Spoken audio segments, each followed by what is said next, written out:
नमो हरिहंताणं नमो सिद्धाणं नमो आयरियाणं नमो वत्सायाणं नमो लोये सवसावणं ऐसो पंचमुक्कारो सर्वपावपणासनो मंगलानं च सर्वेसिं परमं हवै मंगलम्। ओम नमो भगवते वासुदेवाय। ओम नमः शिवाय। जय सच्चिदानंद। जय सच्चिदानंद। ચાલો પૂછો, વાતચીત કરો. હમણાં એક ક્લાસ સત્સંગમાં એક વાત થઈ કે ઓચિંતા એકદમ કોઈ મહેમાન આવે તો એટલે બહુ બીજા અમારે પ્રોબ્લેમ્સ હોય એના કારણે એ ભાવ નથી આપતા એમના માટે. તો આ પુત્રે એવું કહ્યું કે તમે ભાવ સારા બગાડો નહીં ને, ભાવ સારા રાખીને બી કઢી ખીચડી બી ખવડાવશો તો ચાલશે, પણ આપણે કઢી ખીચડી થોડું ખવડાવવામાં આપણને ખરાબ લાગે ને, તો એ વખતે ભાવ બી ના બગડે ને સારી રીતે બી કરી શકે એનો કઈ. બરાબર. તમારો ભાવ બગડે છે ક્યારેક, દર વખતે નથી બગડતા, પણ ક્યારેક એવું બને બી છે કે એકદમ 2-4 દિવસથી બહુ જ સલંગ પરિસ્થિતિ ખરાબ હોય, કઈ પ્રોબ્લેમ્સ હોય, તબિયત નથી બરાબર હોય, બહુ બધા પ્રોબ્લેમ્સ હોય, એના કારણે ક્યારેક એવું થાય કે એમને સમજ નથી પડતી આ ટાઈમે બીજા હોટલ્સ પણ છે, એવી રીતે એવું થાય છે, ખરેખર થાય છે. બરાબર છે. તો એમાં શું તમારે સમાધાન ખુલાસા કેવો છે કે એ આવે ત્યારે એટલે આપણે એ વખતે ભાવ બગડે છે, પણ પછી બધું પત્યા પછી પ્રાર્થના સુતી વખતે સમજાવીએ પણ છે કે આપણે જ્ઞાન મળ્યું છે તો આમ ના બગડવા જોઈએ, મેં ખોટું કર્યું, પછી એવું બધું ચાલે બહુ વાર, પણ એ વખતે ના બગડવા જોઈએ એના માટે કઈ કરી શકીએ. તો કે એ બધી આખું એ ટાઈમે જ ના બગડવા જોઈએ, એમાં તો આખું તમારે અક્રમ વિજ્ઞાન, વિતરાગ વિજ્ઞાન સમજવું પડે, ચારે બાજુથી સમજવું પડે. ચારે બાજુથી સમજવું પડે એટલે હું તમને પ્રશ્ન કરું કે આ જગત ગપ્પુ છે? થોડું ગપ્પુ હશે તો ભાઈ આ જગત તમે ચલાવો છો? તો આ જે મહેમાન આવે છે એ ચલાવે છે? એટલે આવી રીતે ચારે બાજુથી સમજવું પડશે. ગપ્પુ જગત નથી, પદ્ધતિ શરૂ છે. પણ આપણને ગપ્પુ લાગે છે કે પેલાને મરજી થઈને તમારે ત્યાં આવી ગયા, બીમાર થઈને તેમ છે તો આવી ગયા, એમને ખબર નથી પડતી આમ છે તેમ છે, ગપ્પુ નથી. હવે જયારે તમે એને આમંત્રણ આપો છો ત્યારે એટલા હાર્ટીલી આમંત્રણ આપો છો કે હાર્ટીલી ના હોય એવા આમંત્રણ આપો છો, હાર્ટીલી હોય તમારા આમંત્રણ. પણ જયારે આવવાનો સમય ત્યારે આખો તમારો દ્રવ્ય ક્ષેત્ર કાળ ભાવ બદલાઈ ગયો. તમે હાર્ટીલી આમંત્રણ આપ્યું છે માટે આવ્યા છો, તો એમાં કેમ મનોવચન કાંઈ બગડવાના રહે? કેમ કે જે ધર્મ મોટા છે એ પછી ફોર્સફુલી આવી હોવું જોઈએ, આવી હોવું જોઈએ. એટલે જે પરિસ્થિતિ છે તો એવું જે હોય ભાવથી જેટલું કરાય કરીએ, પણ ફોર્સફુલી ના આટલું તો જોઈએ જ, આ તો મૂકવું જ પડશે, આ તો બનાવવું જ પડશે, એવું થાય ત્યારે પછી બગડે છે. કે હવે આ મૂકવું જોઈએ, આ તો બનાવવું પડશે, તો આ વ્યવહાર શું સૂચવે છે સંગીતાબેન? તમને આવું થાય, તમારા હસબન્ડ ને થાય, તમારા ઘરના વડીલો એમને આવતા, તો આ વ્યવહાર શું સૂચવે છે?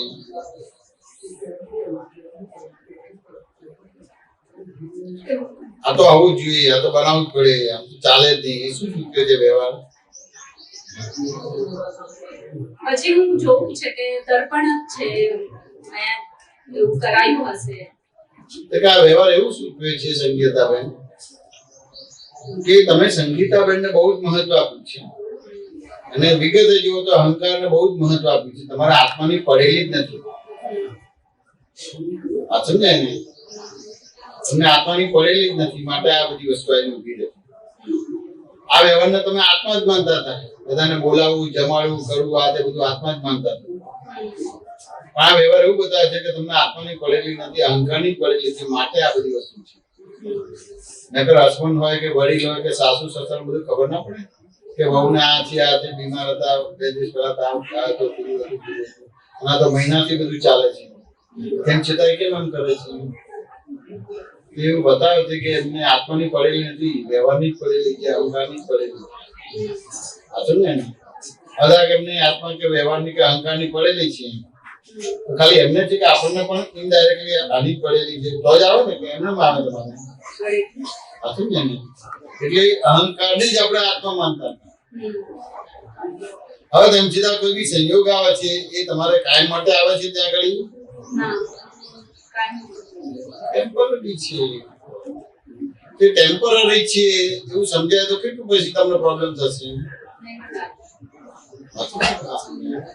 પણ તમને ટેમ્પરરી નથી લાગતો, પરમેનન્ટ લાગે છે. હવે કુદરતી આવે છે. આમંત્રણ તો ગયા અવતારે આપેલું છે ને અત્યારે આવે છે કુદરતી આવે છે. તો એમાં કેટલું મન વચન કયા બગાડવાનું નહીં. હવે કુદરતી આવે તો બરાબર છે, પણ તમે એ કુદરતી આવે છે પણ તમને કુદરતી નથી લાગતો, અકુદરતી લાગે છે. સંગીતાબેન હવે કુદરતી લાગે તો કશું ના થાય તમારે. જેમ માથા ઉપર પથ્થર પડે એટલે તમે આમ આજુબાજુ જો ઉપર જો કોઈ ના તો કઈ મન વચન કયા બગડશે ખરું? માથા પર પથ્થર પડે અને ઉપર હોય ને કોઈ છોકરાએ નાખ્યો હોય અને જોવો તો પછી શું થશે તમારે? આ સમજે કે ના સમજે? અને કોઈ ના મળે તો કશું નથી થતું. તો સમજણ તો બરાબર છે કે સાચી બાકી છે. આ સમજે ને? પણ એ તમને એ ખ્યાલ નથી આવતો કે આ કોઈને જોઈએ છે ને આપણો પ્રોબ્લેમ થાય છે.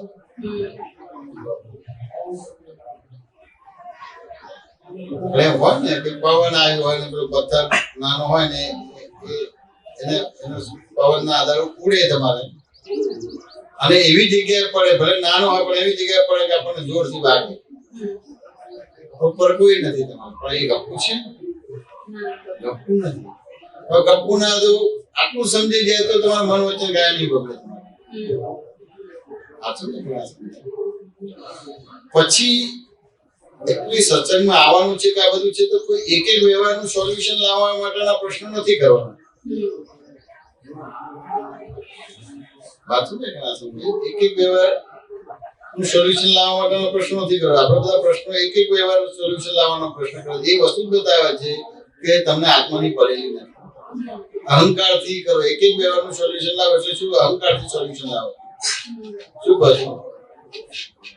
આ તમારા વાળ છે અને બરાબર કરો તો એક એક વાર આમ પકડીને ગોઠવો છો તો કેવી રીતે તમારે વાળને ઓળો છો તમે? એ ખૂબ પૂર્ણ જ્ઞાન થયું તમારે. વાત સમજાય કે ના સમજાય? હવે તમારો પ્રશ્ન છે કે મહેમાન આવે અને પછી આવે તો મન વચન ક્યાં ભરતા એક એક વ્યવહાર એ કરે છે. એટલે એવું બતાવે છે કે તમારી પાસે મૂળ જ્ઞાનનો ઉપયોગ નથી થતો પણ સ્થૂળ જ્ઞાનનો ઉપયોગ થાય છે. આ છે ને? એક એક વ્યવહારનો નિવેડો લાવવાનો કરવાનો બધું. એટલે એ રીતે તમારી દ્રષ્ટિ ચારેય બાજુથી આખી ક્લિયર થવી જોઈએ, નિર્મળ થવી જોઈએ, મળ વિનાની થવી જોઈએ. આ છે ને? કોઈ એક એંગલ થી નથી કરવાનું. આપણે ચારે બાજુથી તમારું દર્શન બરાબર થવું જોઈએ, દ્રષ્ટિ બરાબર થવી જોઈએ. એ ચારે બાજુથી તમારી દ્રષ્ટિને બધું બરાબર થઈ જશે તો તમને પ્રોબ્લેમ નહીં.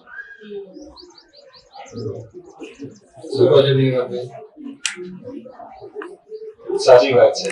એટલે તારા બાબાને બી એ રીતનું જ હશે કે ચારે બાજુ દર્શન એકદમ ક્લિયર હતું એટલે એમને કોઈ વ્યવહાર માટે વિચારીને કે હવે શું જવાબ આપવો એવું નતું. એમને તમે કહો છો બરાબર છે કે ચારે બાજુથી 360 ડિગ્રી ચોખ્ખું હશે દર્શન તો તમારા બધા વ્યવહાર તમે એમને જ એ આવે એ પહેલા તમને સમાધાન રહેશે અને સરસ રીતે કરશો. તમે ક્યાંય કંટાળો થાક કશું નહીં લાગે. બીમાર હોય તો એ બધી વસ્તુ બની જાય. કોઈ તકલીફ ના પડે. પહેલા તો બીમાર થવાય જ નહીં. જો આ ચારે બાજુની દ્રષ્ટિ હોય ને તમારે હવે તેમ છતાં કોઈ એવું કર્મ કે એવું બધું છે ને એના આધારે તમારે બીમાર થવાનો ભાગ આવે છે. એ બીમારમાં પણ રસોઈ બનાવ પણ એ બીમાર વાળો ભાગ તમને રસોઈ બનાવ કે એ લોકોને જમાડવા માટે આગતા સ્વાદ તમે ક્યાંય અંતસ્કરણ કે બાહ્યસ્કરણ બગડે નહીં એવું આખું નેચર ઘણું બધું છે. એટલે ચારે બાજુથી આપણે તૈયાર નથી થતા. અમારા તો આપતા પુત્રોને તો ઉપાસના ખરો ને આપતા પુત્રોને શું કહો છો? તો આશ્રમ તો ખરો કે નહીં? જૈન વાળો ઉપાસના તો ના હોય. હિન્દુ ધર્મ પાળે તો આશ્રમ તો ખરો કે નહીં? આપતા પુત્રોને ઉપાસના નહીં, આશ્રમ નહીં, કશું નહીં તમારે.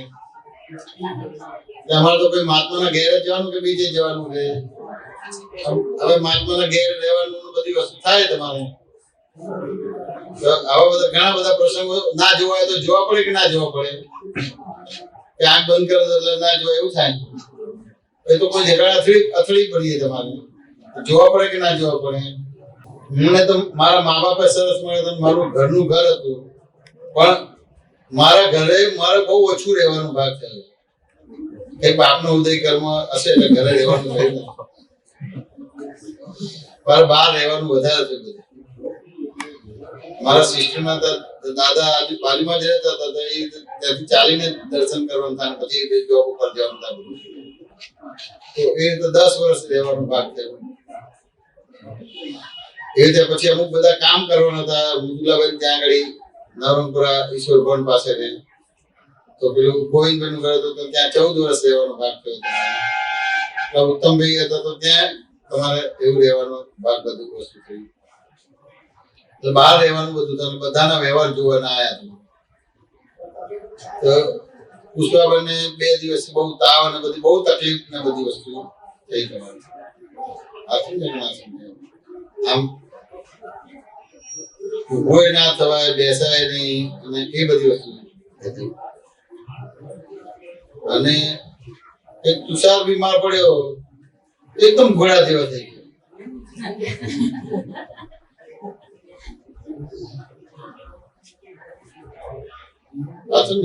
પછી બીજો એવો પ્રસંગ હતો કે એમને તકલીફ હતી બધી વસ્તુ, અને કે ઉત્તમભાઈ ને એવું થયું તમારે બધી બીમારી એમની જતી રહી. એટલે મેં પછી કીધું, મેં કીધું આપણે પુષ્પાબેન ને સાથે રાખવાના હતા. મેં કીધું તમારે ઉત્તમભાઈ કાયમ માટે બીમાર રહેવાય. આ શું હશે? આ કોઈ બીમાર ના થતા આપણે બીમાર પડી જઈએ. શું છે ને? શું કહે છે સંગીતાબેન? આ સમજે કે ના સમજાય? તો એ સમજવી પડશે ને.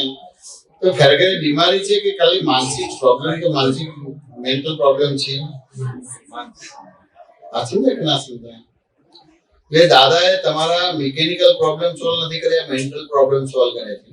તમે મેન્ટલ પ્રોબ્લેમ સોલ્વ નથી કર્યા માટે કોઈ પણ અનાયાસે આવે છે, માટે મન વચન કાયા બગડે છે. દાદા ભગવાને તમારા મેન્ટલ પ્રોબ્લેમ સોલ્વ કર્યા છે. સાચું ને? પણ તમે ક્રમિક માર્ગમાંથી આવેલા છો, અને ક્રમિક માર્ગમાં બધા જ મિકેનિકલ પ્રોબ્લેમ સોલ્વ કરવાની વાત કરે છે.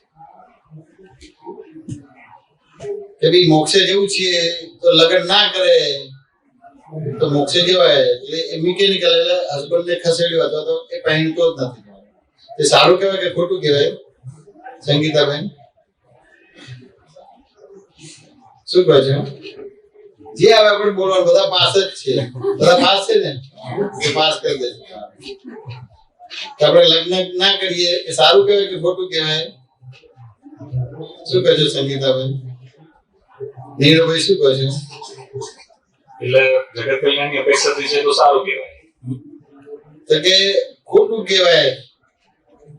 કારણ કે તમે શું કરો છો? મિકેનિકલ ભાગ ખસેડો છો.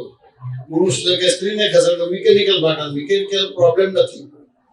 આધા કે અનુભવ છે તો કરોડો વર્ષ સુધી અહીં રહ્યું તો પણ મને અનુભવ કશું નહીં કરે. આમાં કોઈ ચેતન પડશે કે હું ભળીશ, અથવા તો અહીં મને સમજણ નથી એટલે હું ભર્યો તન્મય કરતો માટે મને અનુભવનો બીક લાગશે. સાચું ને? પણ તમે જો જીવ માત્ર અનંત અવતારથી જો ક્યાં ને ક્યાં મિકેનિકલ ભાગ ખસેડવા પ્રયત્ન કરે છે, પોતાનો મેન્ટલ ભાગ ખસેડતા નથી. ફોર એક્ઝામ્પલ, પહેણ્યા હોય ને પછી પહેણતા પહેલા તો બહુ સુખ લાગે સ્ત્રી પુરુષને એકબીજામાં, ના લાગે? કુટુંબ પરિવારમાં છોકરામાં લાગે તમારે. એટલે સરસ રીતે બધા લગ્ન કરે, 2-5 વર્ષ રહે, પણ પછી 2-5 વર્ષ પછી તો સુખ વધે ને કે ઘટે? શું કહો સંગીતાબેન? ઘટે તમારે. હવે ઘટે એટલે પછી પાછું સુખ માટે કઈ પ્રયત્ન કરો કે ના કરો? પાછું કરતા કરતા તારણ નીકળે કે હાલું આ લાડી વાળી ગાડી છે એના આધાર પ્રોબ્લેમ છે, એટલે એમ કરે આપણે લાડી વાળી ગાડી છોડી દઈએ. અને પેલા ચંદુલાલ હિમાલય ગયા હતા, લંગોટ લગાવીને બેસી ગયા હતા, એનું કામ થઈ ગયું. એટલે પછી આપણે લાડી વાળી ગાડી છોડીને લંગોટ લગાવીને હિમાલયમાં જઈએ એટલે પ્રોબ્લેમ સોલ્વ થઈ જાય છે. જો આ મિકેનિકલ ભાગ ખસેડ્યો, આ સમજાય કે ના સમજાય? મેન્ટલ ભાગ તો એની જોડે લઈ ગયો તમારે. એટલે આ 3 જણા હતા, પણ ત્યાં આગળ 300 ભેગા બીજા ઉભા કરી દેશે. અને 300 ઉભા થતા બધા હાજી વાળા તો પછી લાખ ને કરોડ થઈ જશે કે નહીં થાય? કેટલી મોટી ફાઇલ. આ 3 નો નિકાલ કરો તો મોક્ષ જ હતો. ક્યાં અઘરો હતો તમારે? એમાં તમે માંગ્યું છે ને આવી છે, કેમનું આવ્યું છે નીરવભાઈ? માંગ્યું છે, બરાબર. પાછું છે કે ના સમજાય? પણ એ 3 ને છોડ્યા, પણ અગ્નિ જોડે લઈ ગયો. અને પછી તો ત્યાં બાપજી આયા તો બધા આજુબાજુ હોય. પછી પ્રચાર તો ના કહેવાય, દુષ્પ્રચાર કરે, કરોડો માણસો ફોલો થાય તમારે. કશું કોઈનાથી કોઈ ફાયદો ના થયો, પણ કે મેં આમ કર્યું હતું, બાપજીએ મારું કેન્સર મટાડી દીધું, મેં આમ કર્યું તો રોડપતિ હતો તો કરોડપતિ થઈ ગયો, મારો છોકરો ખોઈ ગયો તો આમ કર્યું અને મારો છોકરો મળી ગયો. બધા લાલચું થાય, કરોડો ફોલો થઈ જાય. તો 3 જણાથી ઉકેલાવા આવતા કેટલો મોટો પ્રોબ્લેમ ઉભો કરી દીધો. સંગીતાબેન, તો મેન્ટલ પ્રોબ્લેમ તો જોડે લઈ ગયા કે ના લઈ ગયા? અને લાડી વાળી ગાડી છોડી તમારે બોલવા કેમનું કરવાનું? મને એક વ્યવહાર બતાવો કે તમારો મેન્ટલ પ્રોબ્લેમ સોલ્વ કર્યો હોય. તમે જો મેન્ટલ પ્રોબ્લેમ સોલ્વ કર્યો તો કોઈ બી અનાયાસે આવે તો તમારું મન વચન કયા બગડશે નહીં. અને મેન્ટલ પ્રોબ્લેમ સોલ્વ કર્યો તો તમને રોગ બીમારી જ નહીં થાય. અને કદાચ પૂર્વના કર્મથી તમને એ રોગ બીમારી થાય છે, પણ જયારે આવું કોઈ આકસ્મિક કોઈ બી કામ કરવાનું હોય તો તમને પ્રોબ્લેમ નહીં આવે. એ તમારા ત્યાં મહેમાન આવે છે ને મન વચન કયા બગડવા ના જોઈએ, એમાં તમારે મેન્ટલ પ્રોબ્લેમ સોલ્વ કરવાનો છે. એટલે તમારા વાળ એક ગોઠવવાના નથી, પણ આ કાસ્કો કર્યો એટલે આમ 2 કે 4 વાર કર્યો એટલે બરાબર થઈ જાય. મારે આમ પાછી પાડવાની હોય કે આમ જરા કઈ કરું લટકા મટકા કરવા તો જરા એ થાય, પણ આમ સીધું કરવાનું તો 2 વાર ફેરવે એટલે બરાબર થઈ જાય નહીં. અને તેલ લગાવે એટલે ચોંટી જાય તમારા બધી વાત. એટલે મેન્ટલ પ્રોબ્લેમ સોલ્વ કરવાનો છે. દરેક અવસ્થામાં વ્યવહારમાં મેન્ટલ પ્રોબ્લેમ આપણા. દાદા ભગવાન સત્સંગમાં દિવસ દરમિયાન 5-25 વાર બોલતા હતા, આખું જગત મેન્ટલ હોસ્પિટલ છે. મને તો તકલીફ પડી ગઈ. શું કહો છો નીરવભાઈ? આવું બોલે કે આખું જગત મેન્ટલ હોસ્પિટલ, એમાં આપણે આવી ગયા કે ના આવી ગયા? તમે આવી ગયા કે ના આવી ગયા? તો પછી દાદા આવું બોલે તો પછી સત્સંગમાં જવાય? હું તો ના જાઉં. મને મેન્ટલ કીધું. હું ચાર્ટર એકાઉન્ટન્ટ છું. સંગીતાબેન કે મેં મારો હસબન્ડ એવો પસંદ કર્યો, બિઝનેસમેન છે, બહુ સરસ છે, દાન પુણ્ય કરે છે, બધા સમાજના સાધુ સંતોનું ધ્યાન રાખે છે, નવા દાદા ભગવાન થઈને આપતો પુત્રોને ધ્યાન રાખે છે.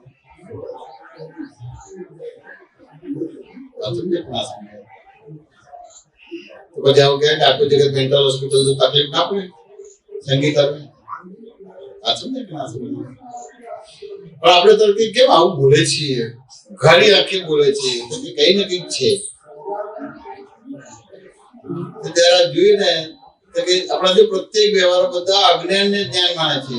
તો લાડી વાળી ગાડી છોડીને લંગોટ લગાવીને હિમાલય જતા રહે. બાજુ એ બકરું કાઢતા હું પેશન્ટ કાઢતા બકરું પેશન્ટ કાઢતા કરતા થાકી જાય, બે પહી જાય. અત્યારે આપણે 2 અંદર પહી ગયા છે. 2 પહી ગયા એટલે શું આપણી પરિસ્થિતિ આ વ્યવહારમાં લાગે કે હું સંગીતાબેન છું, નીરવભાઈ છું. આ સમજો ને? 2 પહી ગયા એટલે ઉલમાંથી ચૂરમાં પડ્યા.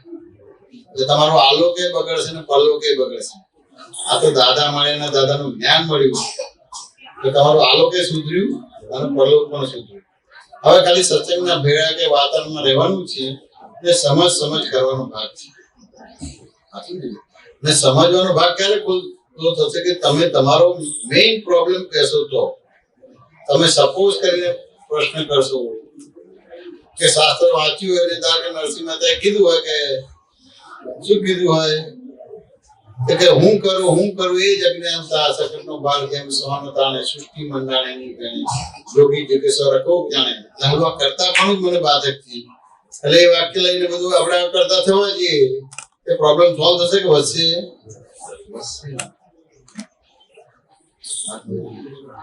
કે આ મેન્ટલ પ્રોબ્લેમ જે સંયોગ આવે છે એ તમને જેમ છે તેમ દેખાતો નથી, જેમ છે તેમ સમજાતો નથી. એટલે મેન્ટલ પ્રોબ્લેમ તમને દુઃખી કરે છે. પેલી બધી વસ્તુ દુઃખી નથી કરતી. અમને તો દાદાને આવા બધા શારીરિક બધા પ્રોબ્લેમ હતા જ ઘણા બધા. એમ બોલે તો કફ ને ઉધરસ ને બધું થાય એ ધૂપદાની જોડે રાખતા હતા. એમને અમુક સમયે ખાવાનો ભાગ ને બધી વસ્તુ સચવાવી જોઈએ. ના તો પીઠ ચડી જાય તો તમારું માથું એ થઈ જાય તો એ તકલીફ પડે. એ કોટની અંદર તમારે બદામ ને કાજુ ને બધું મૂકતા હતા એટલે કઈ હોય તે રીતે ખાઈ લે તો એ થોડું ખાય તો પછી પીઠ ના થાય. એટલે 5 વર્ષ તમારે એ જ્યારે તમારે અંદર ખાવાનું ના આવે તો અંદર તમારે અલ્સર થઈ જાય, ચાંદી પડી જાય શરીરમાં, બહુ પ્રોબ્લેમ થાય. અને ચડે તો માથે થાય તો તમે ફાટફાટ થાય. દાદાએ આવી પરિસ્થિતિની અંદર પણ દાદાએ બધાને એટેન્ડ કરેલા. કેવી રીતે એમને બધાને સમાધાન આપ્યું છે, બધાને એટેન્ડ કેવી રીતે કર્યા છે? તો કે મેન્ટલ પ્રોબ્લેમ એમને ટોટલી સોલ્વ કરી દીધો. એટલે બધા જ પ્રોબ્લેમનું મૂળ કારણ મેન્ટલ પ્રોબ્લેમ છે. શું કહો છો નિયોગી? મેન્ટલ પ્રોબ્લેમ સોલ્વ થઈ જાય તો કામ થઈ જાય. શું કહો છો સંગીતા? શું કહે છે? એવું પણ કહે છે ને કે કોઈ બી સંજોગ આવે તો એની શક્તિઓ લઈને જ આવે છે. મહેમાન આવે કે જે બી આવે તો પછી આપણું મેન્ટલ આવું ડિસ્ટર્બ હશે કે એવું હશે એના લીધે એ શક્તિઓ બી આપણને હેલ્પ ના કરે. હા, કોઈ બી વસ્તુ એ બધું એનું કાફલો લઈને જ આવે છે, બધું લશ્કર લઈને જ આવે છે. પણ એ વસ્તુ સમજાતી નથી એટલે મેન્ટલ પ્રોબ્લેમ ઉભો થાય. આપણે તો વન ઓફ ધી એવિડન્સ છે, નિમિત્ત તરીકે છીએ. આ માઇક ન થશે કે આ કઈથી હું આ એવું થશે? તમે માઇક નથી, ચેતન છો. પણ ચેતન છો પણ તમારી સામે જે સંયોગ આવતો એ તમે તમારી રીતે મૂલ્યાંકન કરો છો. એટલે એ રીતે મેન્ટલ પ્રોબ્લેમ ઉભો થાય છે. પણ ત્યાં આગળ કે કોઈ બી વસ્તુ આવે છે તો એ બધી શક્તિને બળ લઈને જ આવે છે. આપણને ઘણી વખત એવો અનુભવ થાય કે કોઈ કામ એવી રીતે આવી જાય ઓચિંતું તો બી થઈ જાય તો આપણને તો ક્યાંથી થઈ ગયું ખબર જ ના પડી. એમ આવું આટલું આવી ગયું તોય થઈ ગયું. એમ ઘણી વખત એવું કોઈને મળે સાંભળવામાં બી આવે કે મને ખબર જ નથી શું થયું, કેવી રીતે આ વધી ગયું, સારી રીતે થઈ ગયું. એવું પછી એ રીતે બી થાય છે પણ એને આપણે ચમત્કારની રીતે લઈએ છીએ. આ છે ને કાકા તમારો પ્રોબ્લેમ છે પણ એની પ્રોબ્લેમ ને કેવી રીતે જોડે ને કે ઋષભ છે કે પ્રિયદર્શની છે તો ગર્ભના હતી તો એને ચિંતા હતી કે બહાર નીકળીશું તો મને દૂધ ને બધું મળશે કે નહીં મળે એવું ચિંતા હતી. ગોળીઓ મળશે કે નહીં મળે પાછું ને ના સમજાય. પણ બધું મળ્યું કે ના મળ્યું? એની જેવી પુણ્ય ઈચ્છે તો બધું મળે કે ના મળે? આપણે સુખી ના પણ એની પુણ્ય જેવી હોય એટલે તમારા પાસે પૈસા ના તેમ છતાંય બધી વસ્તુ એને મળી આવે. આ મોટો કરોડપતિ હોય એટલી બધી ફેસિલિટી મળે. બને કે ના બને? પણ અંદર ગર્ભમાં છે એટલે સહજ છે પણ અજ્ઞાન સહજ છે. પણ બહાર આવે છે ને પછી અમુક સંજોગને વાતાવરણ મળે છે એટલે પછી એ તમારે અસહજ થઈ જાય છે. તો જો ગર્ભમાં તમારું બાળક છે એને કશું નથી થતું, એને બધું મળી આવે છે કે પછી એવું બધું છે કાચું પાકું છે. ઘરમાં આ પ્રિયદર્શની કે ઋષભ હતો એને ચિંતા થતી હતી, મળી આવતું હતું. તો કોઈ બી મહેમાન આવે છે તો તમને જે કઈ પણ જોઈએ છે ને તમારે શારીરિક રીતે કે અમુક રીતે અનુકૂળતા હશે પણ બધું જ મળી આવશે. પણ ત્યાં આપણી દ્રષ્ટિ નથી જતા. પાછું ને હવે દ્રષ્ટિ નથી જતી. પણ કેમ દ્રષ્ટિ નથી જતી? કે તમારો જે માલ ભરેલો છે એ કર્તા થિયરી વાળો છે કે કર્મ થિયરી વાળો માલ ભરેલો છે? માઇકમાં ભરેલો પાછળ ને માટે કર્તા શબ્દ આવ્યો તો ભોગતા થવું પડશે કે નહીં થવું પડે? આ ભોગતા થાય તો ફાઇલો સંભાવ કેમ નિકાલ થશે? એટલે હવે એ ભોગતા ભાગમાંથી એટલે કોઈ પણ અસર ના થાય, નેગેટિવ ના થાય, મનોવચન કાંઈ ના બગડે તમારી, તો આ જે વ્યવહાર આવે છે એ આખા બધા કર્તા થિયરીથી બને છે. પણ હવે તમારે કર્મ થિયરી જાણવી પડશે. દાદાએ બહુ સરસ કીધું કે આખા જગતે કર્તા થિયરી જાણી છે, કર્મ થિયરી જાણી નથી. હવે આ બધા જોડે ડીલિંગ કરવાનું હોય તો તમારે કર્મ થિયરી જાણશો તમારે, તો પછી તમને પ્રોબ્લેમ નહીં આવે. દાદા એટલે સુધી કીધું કે સ્થૂળ કર્મથી કર્મ બંધ પડતું નથી, સૂક્ષ્મ કર્મથી કર્મ બંધ પડે છે. હવે તમને અસર થાય છે માટે એ સૂક્ષ્મ કર્મ છે, અંદર શું ચક્કર છે કે કર્તા થિયરી વાળું છે માટે તમને અસરો થાય છે, ભોગતા થવાનું થાય છે. પણ એ કર્તા થિયરી સામે કર્મ થિયરી મૂકશો તમારે તો પછી તમારો મેન્ટલ પ્રોબ્લેમ સોલ્વ થશે ને પછી તમને એ રીતે એની અસર નહીં થાય. શું કહો છો નીરવભાઈ? મેન્ટલ પ્રોબ્લેમ જે છે ને એ વસ્તુ એવી છે કે કોઈ માણસ છે, હવે એને કોઈ જ્ઞાન નથી લીધું, નોર્મલ મેન્ટલ પ્રોબ્લેમ કોઈ એકદમ આવી ગયા તો સરસ રીતે વ્યવહારનો નિકાલ કરે પરફેક્ટલી, બરાબર ને? અને કોઈને જ્ઞાન છે અને એને મેન્ટલ પ્રોબ્લેમ ઉભો થાય છે, હવે મુખ્ય જતા મેન્ટલ પ્રોબ્લેમ હોવો કે ના હોવો એ મહત્વનું છે કે મેં તો જ્ઞાતા દ્રષ્ટા પણ મહત્વનું છે ને કે મેન્ટલ પ્રોબ્લેમ મને સોલ્વ થી જો થશે વ્યવહાર તો એ શું કામ આવશે? કેમ કે પેલો માણસ અજ્ઞાન છે પણ સોલ્વ કરે છે, આ જ્ઞાન સાથે સોલ્વ નથી કરતો, તો શું એ વ્યવહારમાં કેવી રીતે થાય? તો કે જ્ઞાતા દ્રષ્ટા રહ્યું પણ એમ છતાં જ્ઞાતા દ્રષ્ટા એટલે તમારે આ મેન્ટલ પ્રોબ્લેમ સોલ્વ થાય તો જ જ્ઞાતા દ્રષ્ટા રહી શકે, ત્યાં સુધી જ્ઞાતા દ્રષ્ટા ના રહી શકે. પણ એ મેન્ટલ પ્રોબ્લેમ ને બી જોઈ તો શકે ને, પોતાના મેન્ટલ પ્રોબ્લેમ એને પોતાનો દેખાય તો ખરો ને? ના, એને ના દેખાય તમારે મેન્ટલ પ્રોબ્લેમ, ના દેખાય તમારે. સમજે કે ના સમજે? એનો દાખલો આપો, આ આશીષ જ છે, એના ઘરે પ્રસંગ એના મમ્મીને એટેક આવ્યો, ખબર છે તને? એને એટેક આવ્યો હતો. હવે મારી લાઈફમાં તો જે આપણી સિસ્ટમ ગોઠવી એ રીતે મારે જવાનો કોઈ બી ઠેકાણે અહીંથી જવાનું હતું એ રીતે ટ્રેનની કે એ રીતે બુકિંગ કરેલું હોય, પાછું વાળું તે રીતે બુકિંગ કરવાનું કરેલું હોય, લગભગ એવી રીતે કોઈ પણ વાર એવી રીતે વહેલું જવાનો ભાગ કે મોડો જવાનો ભાગ એવી રીતે બનેલો નથી. આટલા વર્ષમાં પહેલી વાર એવું બન્યું એમ તમારે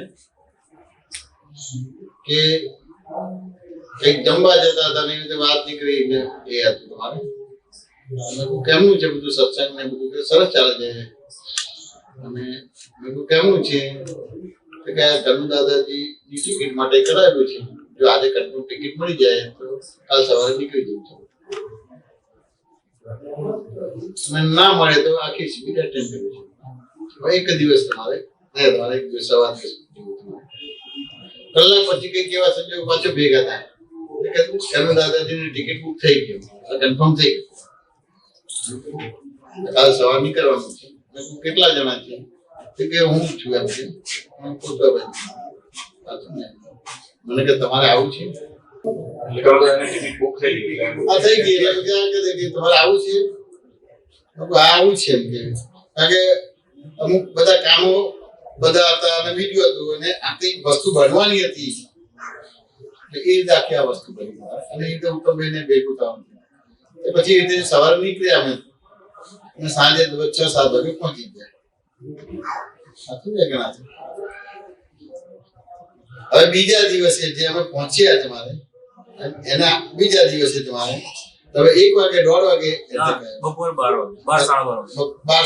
વાગે એટલે એમને મહેન્દ્રભાઈને કોન્ટેક્ટ કર્યો, ફોન કર્યો તો મહેન્દ્રભાઈ કે હું તો જોધપુર શિબિરમાં છું પણ જઈને બી ગઈકાલે નીકળ્યા છે એટલે તારા અમદાવાદમાં છે એમ કે તું એમને ફોન કરતો તારા મમ્મી ને બેટીને એ મને ફોન કર્યો. હું હતો અને પછી યોગાનો કોઈ જ્યાં હતો ત્યાંથી પાસે જ હતો, મણિનગર ઈસનપુરમાં હતો.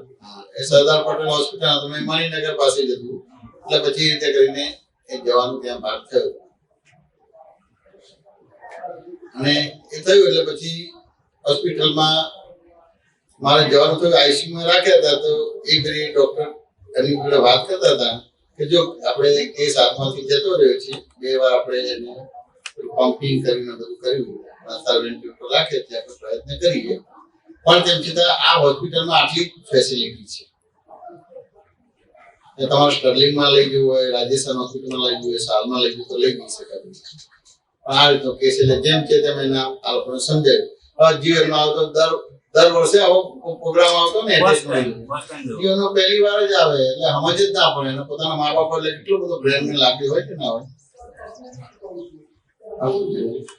આ પેલા ડોક્ટરે જેમ છે તેમ કેવું પડે. પેલો કે મને કીધું તો અહીં કરે તો અહીં કરે બધી વસ્તુ એ તમને બીવડાવતા નથી, પણ આપણે ક્યાં ને ક્યાં ગભરાઈ જઈએ કે બી પડી જાય.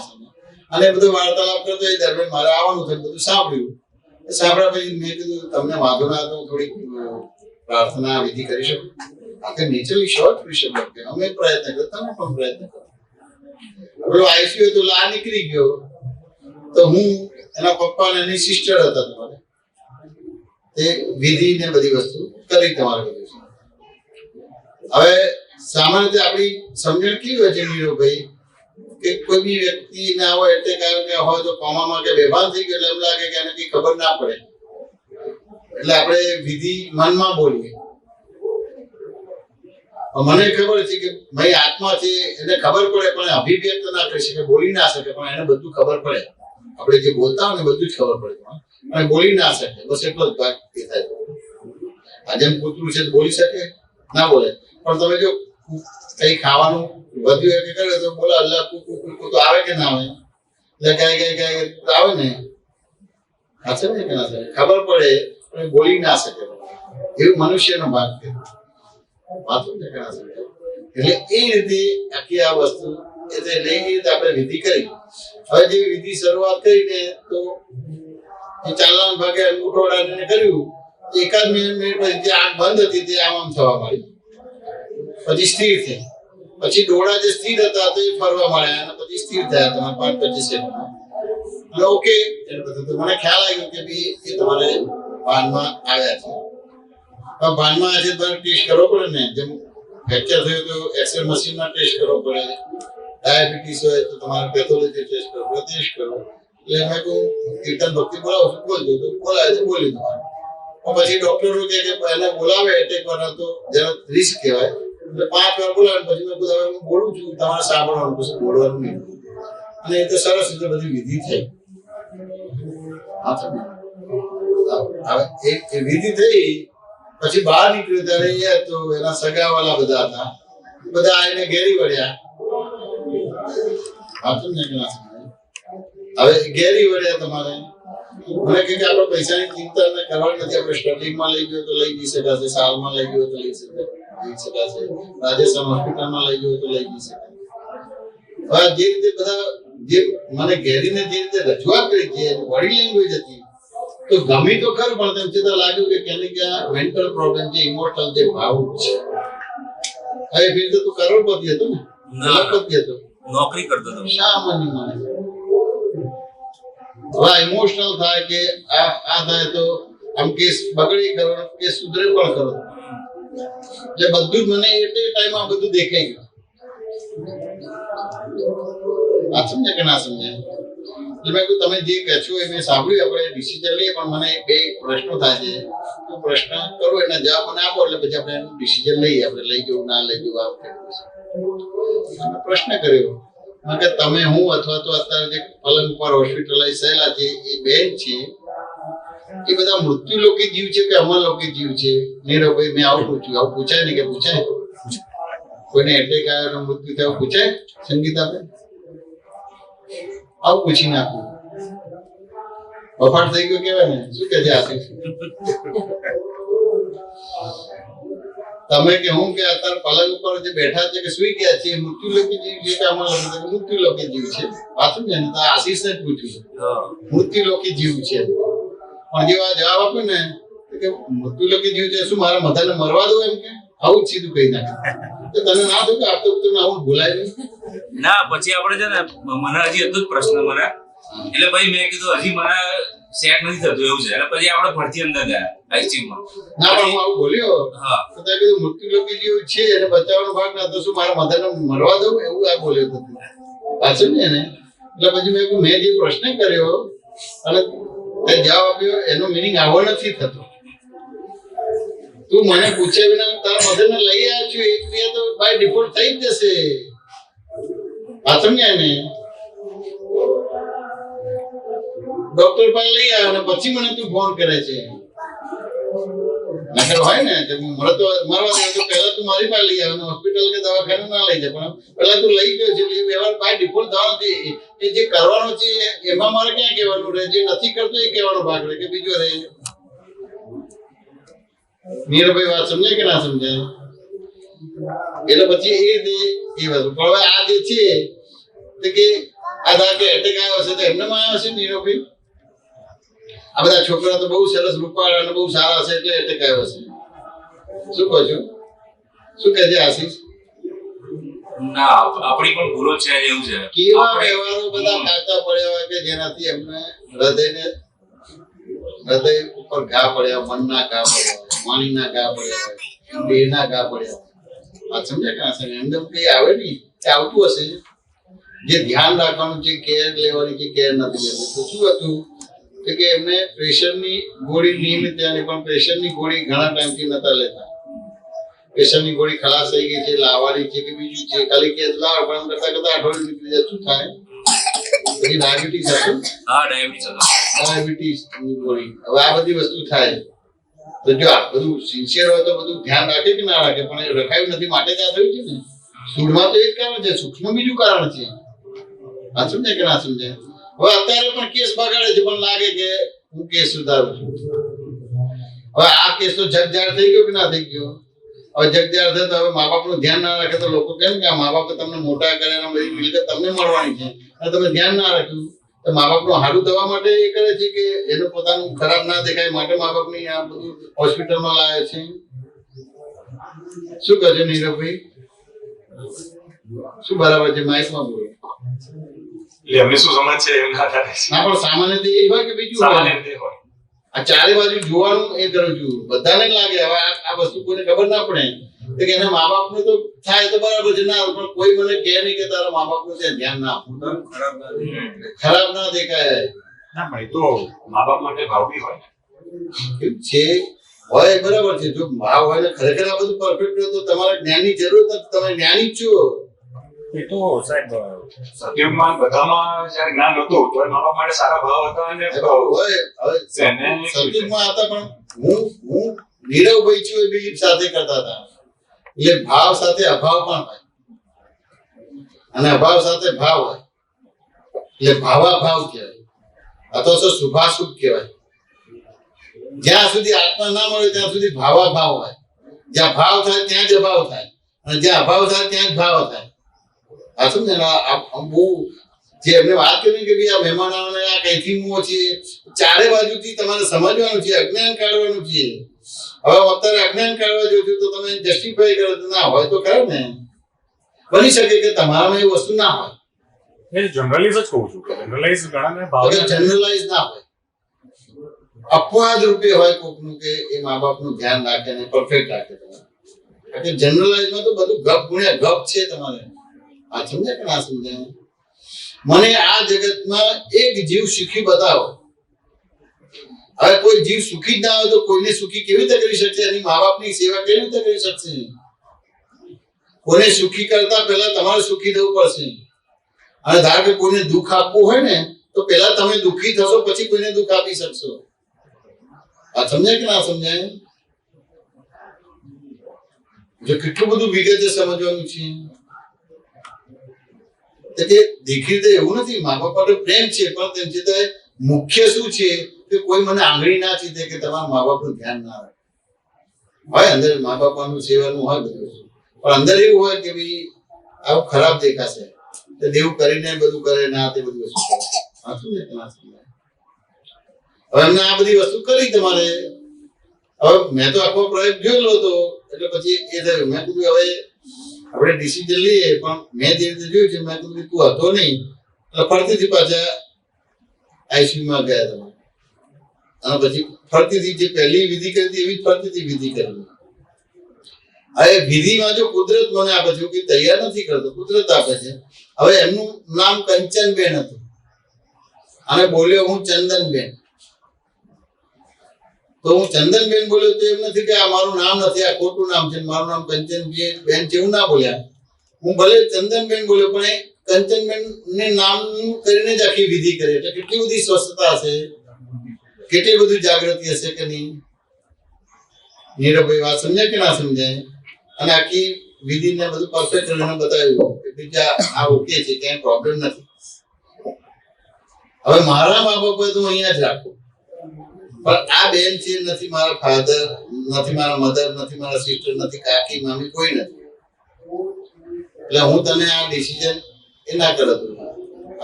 કોઈ પણ પ્રકારનો સંબંધ છે ધારો કરાવું તો તારા બહારના સગાવાળા પકડશે કે હું એનો ભાઈ થવું, હું એની ભાભી થવું, એની નણંદ થવું, એનો શું રાઈટ છે? એવું થાય કે ના થાય? સીધું તકલીફમાં એનું બોલે. પણ મારા મધર હું આ હોસ્પિટલમાં રાખું, એને હેરફેર ના કરું. સ્ટેબલ છે એટલે બગડતું નથી ને સુધરતું પણ નથી. અને આ કેસમાં કોઈ બી ઠેકાણા સારી હોસ્પિટલમાં જાઓ તો 24 કલાક, 48 કલાક, 72 કલાક એ રીતે કરાવવું. પશુ જે એનું નોલેજ હોય એ બધું લગાડી દે. પછી ઓબ્ઝર્વેશન નો જાય, બીજું કશું ના. મોટી મોટી હોસ્પિટલમાં કરોડ રૂપિયા ખર્ચો, એ નોર્મલ હોસ્પિટલમાં એ બધું હોય તમારું. એટલે આ રીતે આખી વસ્તુ સમજાય તમારે અને એ રીતે એને કર્યું અને એ ડિસિઝન અંદર આવી ગયું. હું ગયો કે અને 10 મિનિટ પછી ફોન આવ્યો નથી તો કે મમ્મીને સરસ થઈ ગયું. 10 મિનિટ પછી સરસ થઈ ગયું. તમે કીધું ના ડોક્ટરે બધું જોયું એમ કે સરસ થઈ ગયું. ડોક્ટરે પૂછ્યું કે કોણ હતું, રેકી કરે છે કે કોણ હતું આ બધું? કે ના, જેમ અમે પ્રોબ્લેમ હોય તો તમારી પાસે ડોક્ટર કે હોસ્પિટલ લાવીએ, એવી રીતે આવું હોય તો અમારા દાદા ભગવાનને આપતો પૂછો એને લઈને આવીએ અને પછી રીતે એ બધી દાદાની વિધિ પ્રાર્થના કરાવી. એ રીતે બધું ચમત્કારનો કે એ બધું વસ્તુ નથી, મંત્ર તંત્ર કે કશું નથી. આ રીતે આખો એને બધી વસ્તુ થયું. મેં આ ઓકે થઈ ગયું છે, તેમ છતાં ડોક્ટરની લેંગ્વેજ, મેડિકલ લેંગ્વેજ એવું કહે છે કે 24 કલાક, 48 કલાક, 72 કલાક આપણે રાહ જોવાની. એ પછી ઓકે રે, પછી આપણે હેરફેર કરીએ તો આપણને વાંધો ના આવે. ચલો માની લો કે આપણે એને હેરફેર કરવી છે તો સ્ટર્લિંગમાં લઈ જજો તો અહીંથી 10 કિલોમીટર છે, સાલમાં લઈ જજો તો 10 કિલોમીટર છે, રાજસ્થાનમાં લઈ જજો 5 કિલોમીટર દૂર છે. હવે રસ્તા તો બધા વરસાદનો તો કૂટ થયેલા હતા એટલે એ કુદાકૂદ કરે. ચલો માની કે 100% શક્તિ છે, એમાં 70% તો ટ્રાન્સપોર્ટેશનમાં, 80% શક્તિ ખલાસ થઈ જાય એટલે 15-20%. હવે ત્યાં જ્યાં તક તરફ ટ્રીટમેન્ટ નથી થતું, બધું ડાયગ્નોસિસ કરવાનું પછી બધી વસ્તુ એટલે આ બધી વસ્તુ થાય. એટલે એ રીતે આઈએસ સ્ટેબલ છે, સુધરતું પણ નથી ને બગડતું પણ નથી. એટલે એ રીતે કરી નાખી આ વસ્તુ કર્યું અને એ પછી રિપોર્ટ સારો આવે અને પછી 72 કલાકના ધોરણ પછી એ બધી વસ્તુ આખી ક્રિયા બની. હવે એ તો પછી ત્યાં સિવિલમાં લઈ ગયા. હવે કોઈ ફેક્ટરીમાં નોકરી કરતો એટલે એને ઈએસઆઈ નું બધું હતું તમારે, એટલે બધું મળે પૈસા અને બધું નિદાન થયું ને એ બધું છે તમારે. એની પ્રક્રિયા કરીને બધું એનું એપ્લિકેશન ભર્યું તો કેટલા 92,98,000 મળ્યા હતા. ટોટલ ફ્રીમાં થયું હતું ઓપરેશન. આ પણ તમે ચેક મળ્યો તો ને ઈએસઆઈ નો તમારે? હા, 92,000 મળ્યો તમારે. પણ પછી ઓપરેશન તરત કર્યું કે 10-12 મહિના પછી કર્યું? 5-6 મહિના પછી કર્યું. 5 લગભગ 10 મહિના જેવું, 10-10.5 મહિના જેવું. હવે એને આ જ્યાં થયું હતું તો એને આ જે પ્રોબ્લેમ હતો એ પહેલા એને એવું દેખાયું કે દાદા ભગવાન આવે છે, દેવો આવે છે ને બધા લોકો પદ ગાયું. એ ઐશ્વર્ય કેવું હતું? શ્વેતાંગી આવવાનું. શ્વેતાંગી આપના પરીક્ષા આખું પદ આવ્યું ને એ રીતે બધા આવે છે. એટલે જો હું ત્યાં જોધપુરથી આવું છું એ આખી આ વસ્તુ બની એમને આ બધું દેખાય. આ જરા એટેક નું બધું આવ્યું ત્યારે આ બધી વસ્તુ નાખી આવ્યું છે. હવે આ એમને બનેલું છે પણ આ એમને નથી બન્યું. આ સત્સંગમાં પણ એ જ્યારથી દાદા ભગવાન એમને મળ્યા તે પીતા બધા આતાના છોકરો છે ને એટલે નાના જ હતા ને તો થોડા મોટા હતા, 4-5 વર્ષના આટલા જ હતા. એના મમ્મી પપ્પા લઈને આવે. એક સત્સંગ મિસ નથી કર્યો. 12 હાથે ને 32 તૂટે કે 13 તૂટે, હા બસ એવું જ હતું. 12 હાથે 32 તૂટે પણ એક સત્સંગ એમને મિસ નથી કર્યો. એટલે છેલ્લા 25 વર્ષથી નિયમિત સત્સંગ આવે બધે જ ઠેકાણા દૂર હોય તમારે ઉમા ગામમાં હોય તો ક્યાંય હોય તમારે હમણાં તમે વિડીયો જોઈ પૂરતી ટોપિક ભાઈનું આ પુણ્યતિથિ આવે કરવાનું છે તો પછી શિબિરમાં જોયા બધા નાના નાના બટકા છે તો જો આ નિયમિત સત્સંગમાં સમજ પડે કે ના પડે પણ નિયમિત દાદા ફિટ થઈ ગયા કે આ વસ્તુ આ ચારે બાજુથી અદા કે આ વાક્ય બોલે તો એમને નથી બોલતા આ ચારે બાજુ ના પાડો એટલે આ શું થયું અમે શું કે મારો મેન્ટલ પ્રોબ્લેમ સોલ્વ કર્યો કે મેન્ટલ પ્રોબ્લેમ ઉભો રાખ્યો આ આશીષનો મેં મેન્ટલ પ્રોબ્લેમ સોલ્વ કર્યો કે ઉભો રાખ્યો એટલે એને જોવા જાણવા પણ ઊભું થાય આ સમજાય કે ના સમજાય હવે તમને દાદાએ દ્રષ્ટિ આપી છે તો ઓર તમારે એનાથી પણ વધારે થાય હવે તમારો મેન્ટલ પ્રોબ્લેમ કેવો છે દર્શન વાળો નથી તમારો મેન્ટલ પ્રોબ્લેમ ચારિત્ર વાળો છે એટલે મરેલો ભાગ છે પણ મરેલો ભાગ પણ તમને ડિસ્ટર્બ કરે કે ના કરે આ વાઘ અને સિંહ હોય તો જંગલી જાનવર કહેવાય કે ના કહેવાય કે તમે દૂરથી ગોળી મારી એટલે એ પડી ગયો એટલે લાગે કે મરી ગયો છે પણ તમે દોડીને જશો વાઘ પાસે કેમ ધીમે ધીમે જવું કેમ ધીમે ધીમે જવાનું અચ્છા જીવતો હોય તો કારણ કે બધા કળા કરે વાઘ સિંહ બી કળા કરે તમારે કારણ કે જંગલમાં રહીને આ બધું શિકાર થતો હોય ને તો ધીમે ધીમે જાય પણ ધીમે ધીમે જાય તો 2-5 ફૂટ 10 ફૂટથી દેખાય કે એટલું પવનથી મું ચાલે છે તો કે હજી જીવતો લાગે આ સમજે કે ના સમજે એવું અહીંયા પણ એવું થાય છે તમારે હવે પેલું હું ચાલતી હોય પવનથી પણ લાગે કે જીવતો છે અહીંયા એવી જ બધું એટલે એ રીતે તમારું દર્શન જ્ઞાન પરફેક્ટ કરવાનું છે એટલે મેન્ટલ પ્રોબ્લેમ કહેવાય હું ચાલે છે પવનથી પણ તમને લાગે કે જીવતો છે માટે હું ચાલે એટલે શ્વાસ લે છે આ સમજે આખો પ્રયોગ મળે નહીં પાસે જાય ને પછી અડે ત્યારે કશું ના કરે ત્યારે ખબર પડે કે આ મરેલો છે પણ ત્યાં સુધી પ્રયોગ કરવો પડે કે ના કરવો પડે ત્યારે મેન્ટલ પ્રોબ્લેમ જાય પછી પવનથી મું ચાલતી હતી તો તમને લાગે શ્વાસ ઉચ્છવાસ લે છે ને એટલે એની મું ચાલે છે એટલે એની પાસે ના જાય શું થશે તે બધા આપણે દાખલા બધા ગણી લીધેલા છે કે અધૂરા ગણેલા છે અધૂરા એ મેન્ટલ પ્રોબ્લેમ થયો તમારે શું કહે છે એના દાખલા પૂરા ગણ્યા છે કે અધૂરા છે દાખલા અધૂરા બનેલા છે આ સમજાય કે ના સમજાય તો જો આ મેન્ટલ પ્રોબ્લેમ સોલ્વ કરે બીજું કર્યું પણ આવું તો ના બોલે કે તમે કે હું ના હોસ્પિટલમાં પડેલા છે મૃત્યુ લોકી જીવ છે કે અમર લોકી જીવ છે આવું ના પૂછાય કે પૂછાય શું કર્યું ને લોકો મને તો બફાટ કરતા આવડે છે બધા કહે કે બપા સોના અને બાપેલી વસ્તુ ખાય તો રોગ બીમારી ના કરે કાચી વસ્તુ ખાય તો રોગ બીમારી કરે શું કર્યું ને એટલે આપણે ચારિત્ર મોહ આમ તો ચારિત્ર મોહ રૂપે જ છે ડિસ્ચાર્જ રૂપે જ છે એ correct છે પણ આપણે એવા ભાવમાંથી આવી જવાનું કે ભાઈ ડિસ્ચાર્જ છે એટલે આપણે એક નાતા રસ્તે એટલે છોડી જવાનું એને સુધારવાનો પ્રયત્ન કરવાનો છે એ રીતનું થાય નહીં સુધારવું નહીં તમારે જે બી સંયોગ આવે છે એને 360 ડિગ્રીથી જોઈ લેવાનો છે સુધારો કરવાનો નહીં તે બધું એ વ્યવસ્થિતના ભાગમાં છે તમારે એ સંયોગને 360 ડિગ્રી સુધી જોઈ લેવાનો છે જાણી લેવાનો છે સમજી લેવાનું બસ એટલું જ છે અદા એના મધરના ભાગમાં મેં આખું બતાવ્યું ને જો નીચે જ મને મોકલે છે મારી લાઈફમાં જે રીતે રિઝર્વેશન કરાવે એ રીતે હું જઉં છું ને હું એ કેન્સલ કરીને આવી રીતે આવું છું કોણ મને હલાવે છે કોણ એ છે તો કે સિન્સિયરિટી છે કે ભાઈ આપણો મહાત્મા છે અને 25 વર્ષથી નિયમિત આવે છે ને એને હજી એનું આયુષ્ય પૂરું નથી થયું એટલે મેન્ટલ પ્રોબ્લેમ પછી સોલ્વ થાય કે ના થાય એ નથી જોવાનું આપણે પણ બધી રીતે જોઈ લેવાનું છે બધી રીતે જો એટલે મેન્ટલ પ્રોબ્લેમ સોલ્વ થાય થાય મેન્ટલ બધી રીતે એને બીજા શબ્દમાં 360 ડિગ્રી કહેવાય પણ આપણે બધા 180 ડિગ્રીના વ્યવહારને 360 ડિગ્રીનો વાત કરી છે એને મેન્ટલ પ્રોબ્લેમ આ સમજાય કે ના સમજાય એટલે ધાર કે હું તમારી સામે બેઠો છું તમે મારી સામે બેઠા છો તો મને તમારું આગળનું અને પાછળનું દેખાય કે ના દેખાય પાછળના મને તમને દેખાય એટલે તમે મારી સામે બેઠા છો તો તમને મારું આગળનું પાછળનું દેખાય ને કે ના દેખાય પણ પાછળનું જે તમે દેખાય છે એ મને કહો તો મને માન્ય કેટલું થશે નીરવભાઈ નહીં થાય તો તમારા પાછળનું મને દેખાય છે એવું તમને કહીશો કેટલું માન્ય થશે એટલે ઓલરેડી તમારું વિઝન કેટલું છે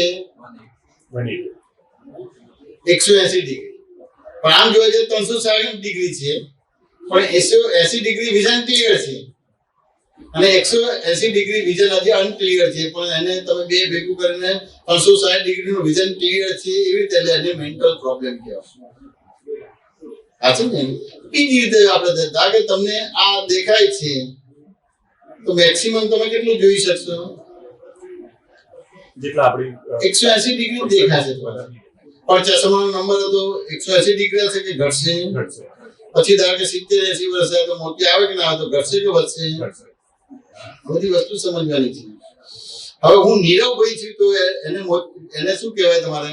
ઝામર કહેવાય, પથ્થરી મોતિયો કહેવાય કે શું કહેવાય તમારે? બધું જ. શું કહે છે મીનુ? પહેલી વાર લાઈટ થઈ ગઈ. એટલું બધું ગાઢ થઈ ગયું છે. હું નીરવ ભાઈ છું, એને મને આવું કીધું, એના મનમાં શું સમજે છે? હું એનો હસબન્ડ છું, મારા પ્રમાણે કેમ ના ચાલે? ઘરમાં કમાતા હતા પપ્પા, જેમ તમે કમાતા હતા તો અમે તમને ફોલો થતા હતા. હવે હું કમાઉં છું, તમે રિટાયર થઈ ગયા, હવે તમારે મને ફોલો થવાનું. તમે મને કેમ નથી સમજતા? જામર ને મોતિયો ને બધું એવું જ બધું. પથ્થરી મોતિયો એની સર્જરી કરતા એ દેખાતું ના થાય, બંધ જ થઈ જાય. તો જ્ઞાની કે તીર્થંકર મળે એને 360 ડિગ્રી દેખે એટલે એવી રીતે આખી તમારી દ્રષ્ટિને નિર્માણ કરે. એ મોતિયો ઉતારે, પછી પથ્થરી હોય કે જામર હોય કે બધી જ વસ્તુ તમારે બરાબર. એટલે આપણે મેન્ટલ પ્રોબ્લેમ સોલ્વ હોય તો જેમ જેમ જોઈ લેવાનો આખો problem. હા, મેન્ટલ પ્રોબ્લેમ એટલે આખો સંજોગને જેટલું તમને દેખાય એટલું હોય. પછી દેખાવાનું ભલે એ રીતે નથી, તમે પ્રશ્ન પૂછો તો એ દેખવાનો ભાગ થયો, પેલો આન્સર આપે છે તો એ દેખવાનું, એટલે એને સમજો. ના સમજાય એટલે પાછો પ્રશ્ન પર પ્રશ્ન કરો તમારે. એમ કરતા કરતા જે 180 ડિગ્રી નતું દેખાતું, નતું સમજાય, ક્લિયર થાય કે ના થાય? અને પેલું તો ફ્રન્ટમાં છે એટલે દેખાય છે, ત્યાર પછી બે ભેગું થાય ત્યારે 360 ડિગ્રી થાય. આ છે ને એને ત્યારે મેન્ટલ પ્રોબ્લેમ સોલ્વ થાય. ત્યાં સુધી મેન્ટલ પ્રોબ્લેમ સોલ્વ ના થાય. એટલે જો દાદાએ બહુ સરસ કીધેલું છે, જગતના લોકો ધર્મ કોણે કહે છે? મનને એકાગ્ર કરવું એને ધર્મ કહે છે. ખાલી દાદા ભગવાનની જેવું કે મનને સમાધાન આપવું એનું નામ ધર્મ. મનને સમાધાન આપવું એટલે મેન્ટલ પ્રોબ્લેમ રહ્યો. મેન્ટલ પ્રોબ્લેમ ના તો તમારો વ્યવહાર નિશ્ચય પરફેક્ટ થશે કે કાચો પરફેક્ટ થશે? એટલે વ્યવહારમાં રહેવા છતાં નિશ્ચય ખંડિત નહીં થાય, નિશ્ચયમાં રહેવા છતાં વ્યવહાર ખંડિત નહીં થાય. કેમ? કે મનને સમાધાન આપવું. હવે તપાસ કરો આખા જગતની અંદર મનને સમાધાન આપવા માટેના કેટલા ધર્મો છે. તમે ભગવદ ગીતા વાંચો છો તો એકાગ્ર વાળો ભાગ થાય, તમે મોડે કરી નાખ્યો તો એકાગ્ર વાળો ભાગ થયો, સમાધાન નથી. શું કહો છો? હનુમાન ચાલીસા બોલો છો તો એકાગ્ર વાળો ભાગ થયો કે બીજું થયો? તમારે સુંદર પાઠ કરો છો, એકાગ્ર છે. મનને સમાધાન ક્યાં છે? આ સમજે ને? એકાગ્ર એટલે સ્પ્રિંગ દબાઈ પછી આ દુખશે ને એટલે ઉછળશે કે નહીં ઉછળે? આ બધું ખેદાન મેદાન કરી નાખશે. અને આપણે લડીએ ઝઘડીએ છીએ બહારના જોડે કે આપણા મા બાપ જોડે કે હસબન્ડ વાઈફ જોડે ઝઘડીએ છીએ? આપણે ઘરના જોડે જ કરે છે. તો શું છે? મનને એકાગ્ર કરે છે એને ધર્મ કહે છે. મનને સમાધાન આપવાનું છે. કોઈ પણ ધર્મએ મનને સમાધાન નથી આપ્યું. કોઈ વ્યક્તિ પકડાઈ દીધી છે, કોઈ સાધન પકડાઈ દીધું છે, કોઈ શાસ્ત્ર પકડાઈ દીધું છે, કોઈ શબ્દ પકડાઈ દીધો છે, સમાધાન નથી આપ્યું. આ એક જ એવો છે કે પ્રશ્નોત્તરી દ્વારા સત્સંગ છે ને તમને જેટલું પૂછો એટલું પૂછો. હવે તમે તો અનાયાસે પૂછશો તો પેલા બીક લાગે કે ના લાગે કે હાલું અમુક પૂછી નાખે તો હું જવાબ જ નહીં આપી શકું.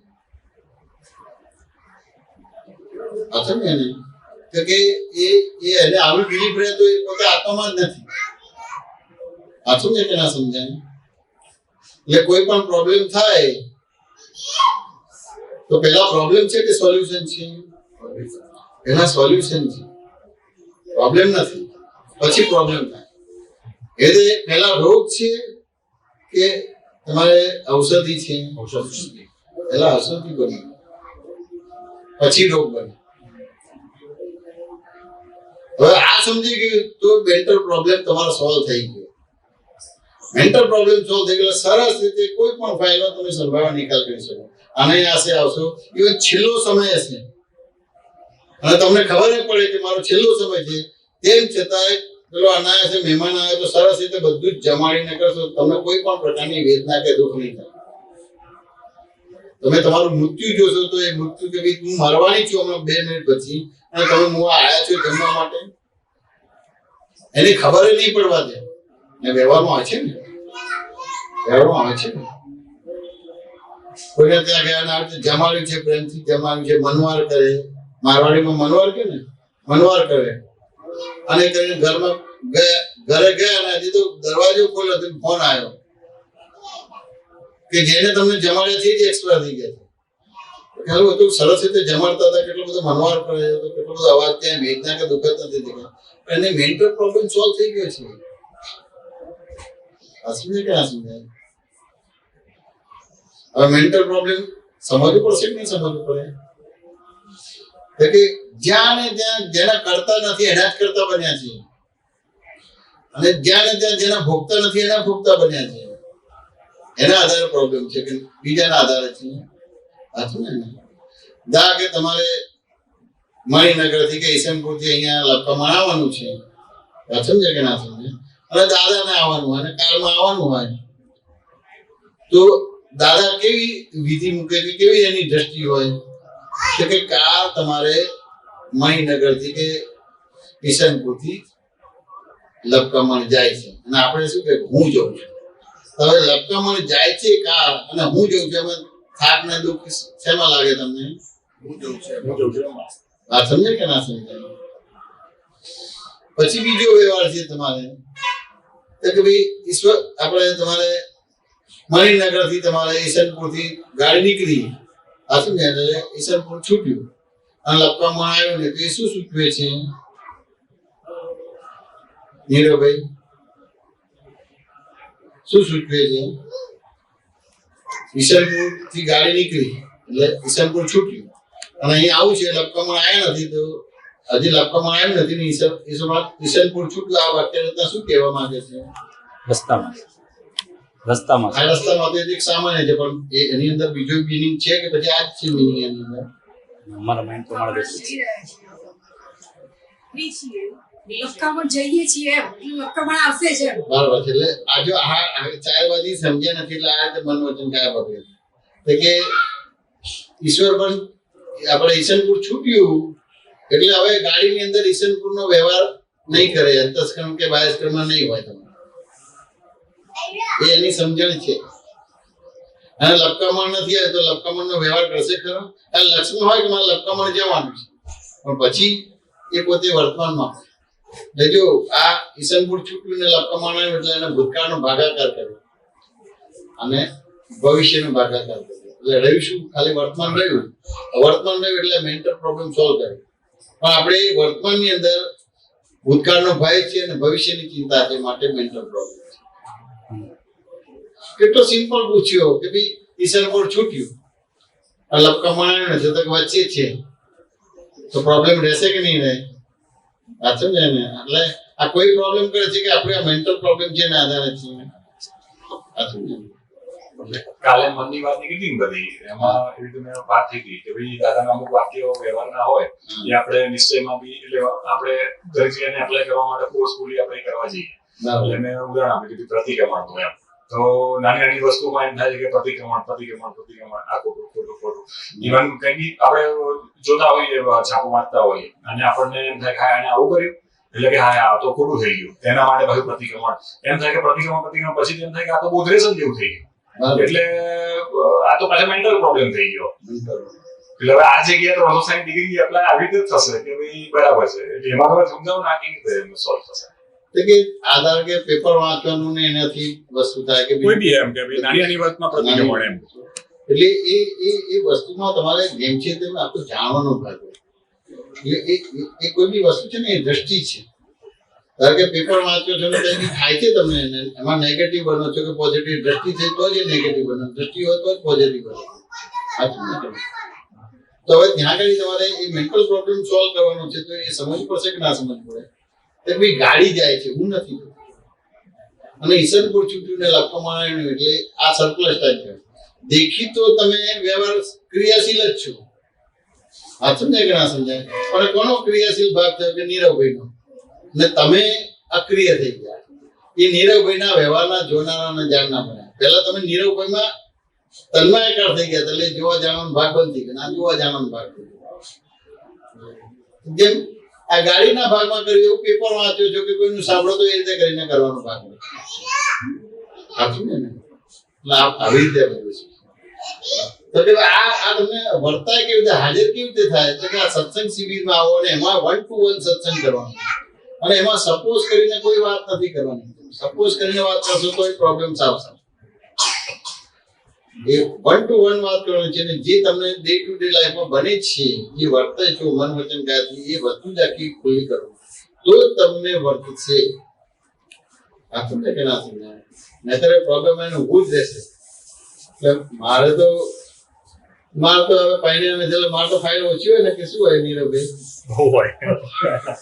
એટલે તમારા કરતા બહુ હોય કે ઓછી તો હોય ને તમારા કરતા? ના, ના, વધારે જ હોય. એવું હોય ને? વધારે હોય? તમારા કરતા કેટલી 1% 2%?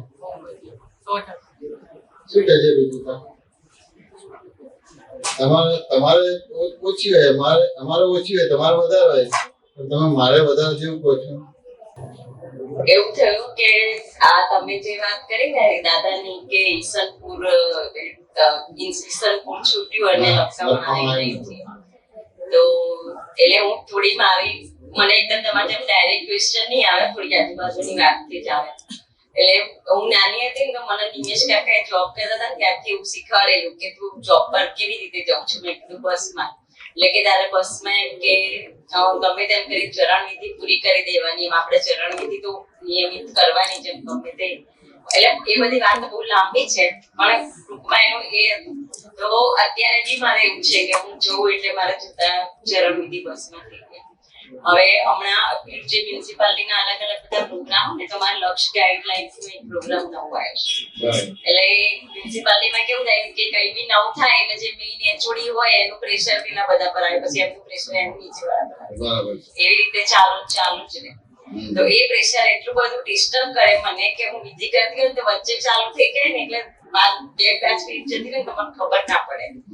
પણ પછી છેલ્લે મને ખબર ત્યારે પડે કે મારા ટાઈમ પ્રમાણે વિધિ પૂરી ના થાય. હું આટલા ટાઈમે બસમાં બેસું, આટલા ટાઈમે ઉતરું તો મને ખબર હોય કે મેં આ સરસ્વતી ચાલુ કર્યું તો મારું આટલે પૂરું થવું જોઈએ. પછી કોઈક વખત એવું થાય કે મને 1 કે 2 પદ વાંચવાનો બી ટાઈમ મળે. પછી કોઈક વખત મને એ સત્સંગ એટલે બધું આમ થોડું ફરતું રહે. મને એવું બી યાદ આવે કે આપણે જે ફાઇલ મળવાની છે એનામાં પહેલેથી શુદ્ધાત્મા જોઈ લઈએ કે જેથી કરીને ડિલીટ કરવાની અમુક એવા જે એવું બધું આવું બધું નાનું બધું ચાલતું હોય. પણ તમે જે વાત એટલે આશ્ચર્ય મને એટલા માટે થાય છે કે મારી બર્થડે હતી, મારી બર્થડે દિવસે રવિવાર હતો. તો મેં પહેલા એવું વિચાર્યું હતું કે હું સત્સંગમાં આવીશ, બરોડા પ્રોગ્રામ.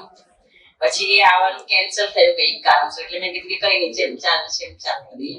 પછી મારી જોબ પર મારા બધા સ્ટાફે, હું ઇન્ચાર્જ અને અમારા ફર્સ્ટ હતું એટલે એ લોકોએ આગલા દિવસે મારો બર્થડે ઉજવ્યો ત્યાં આગળ.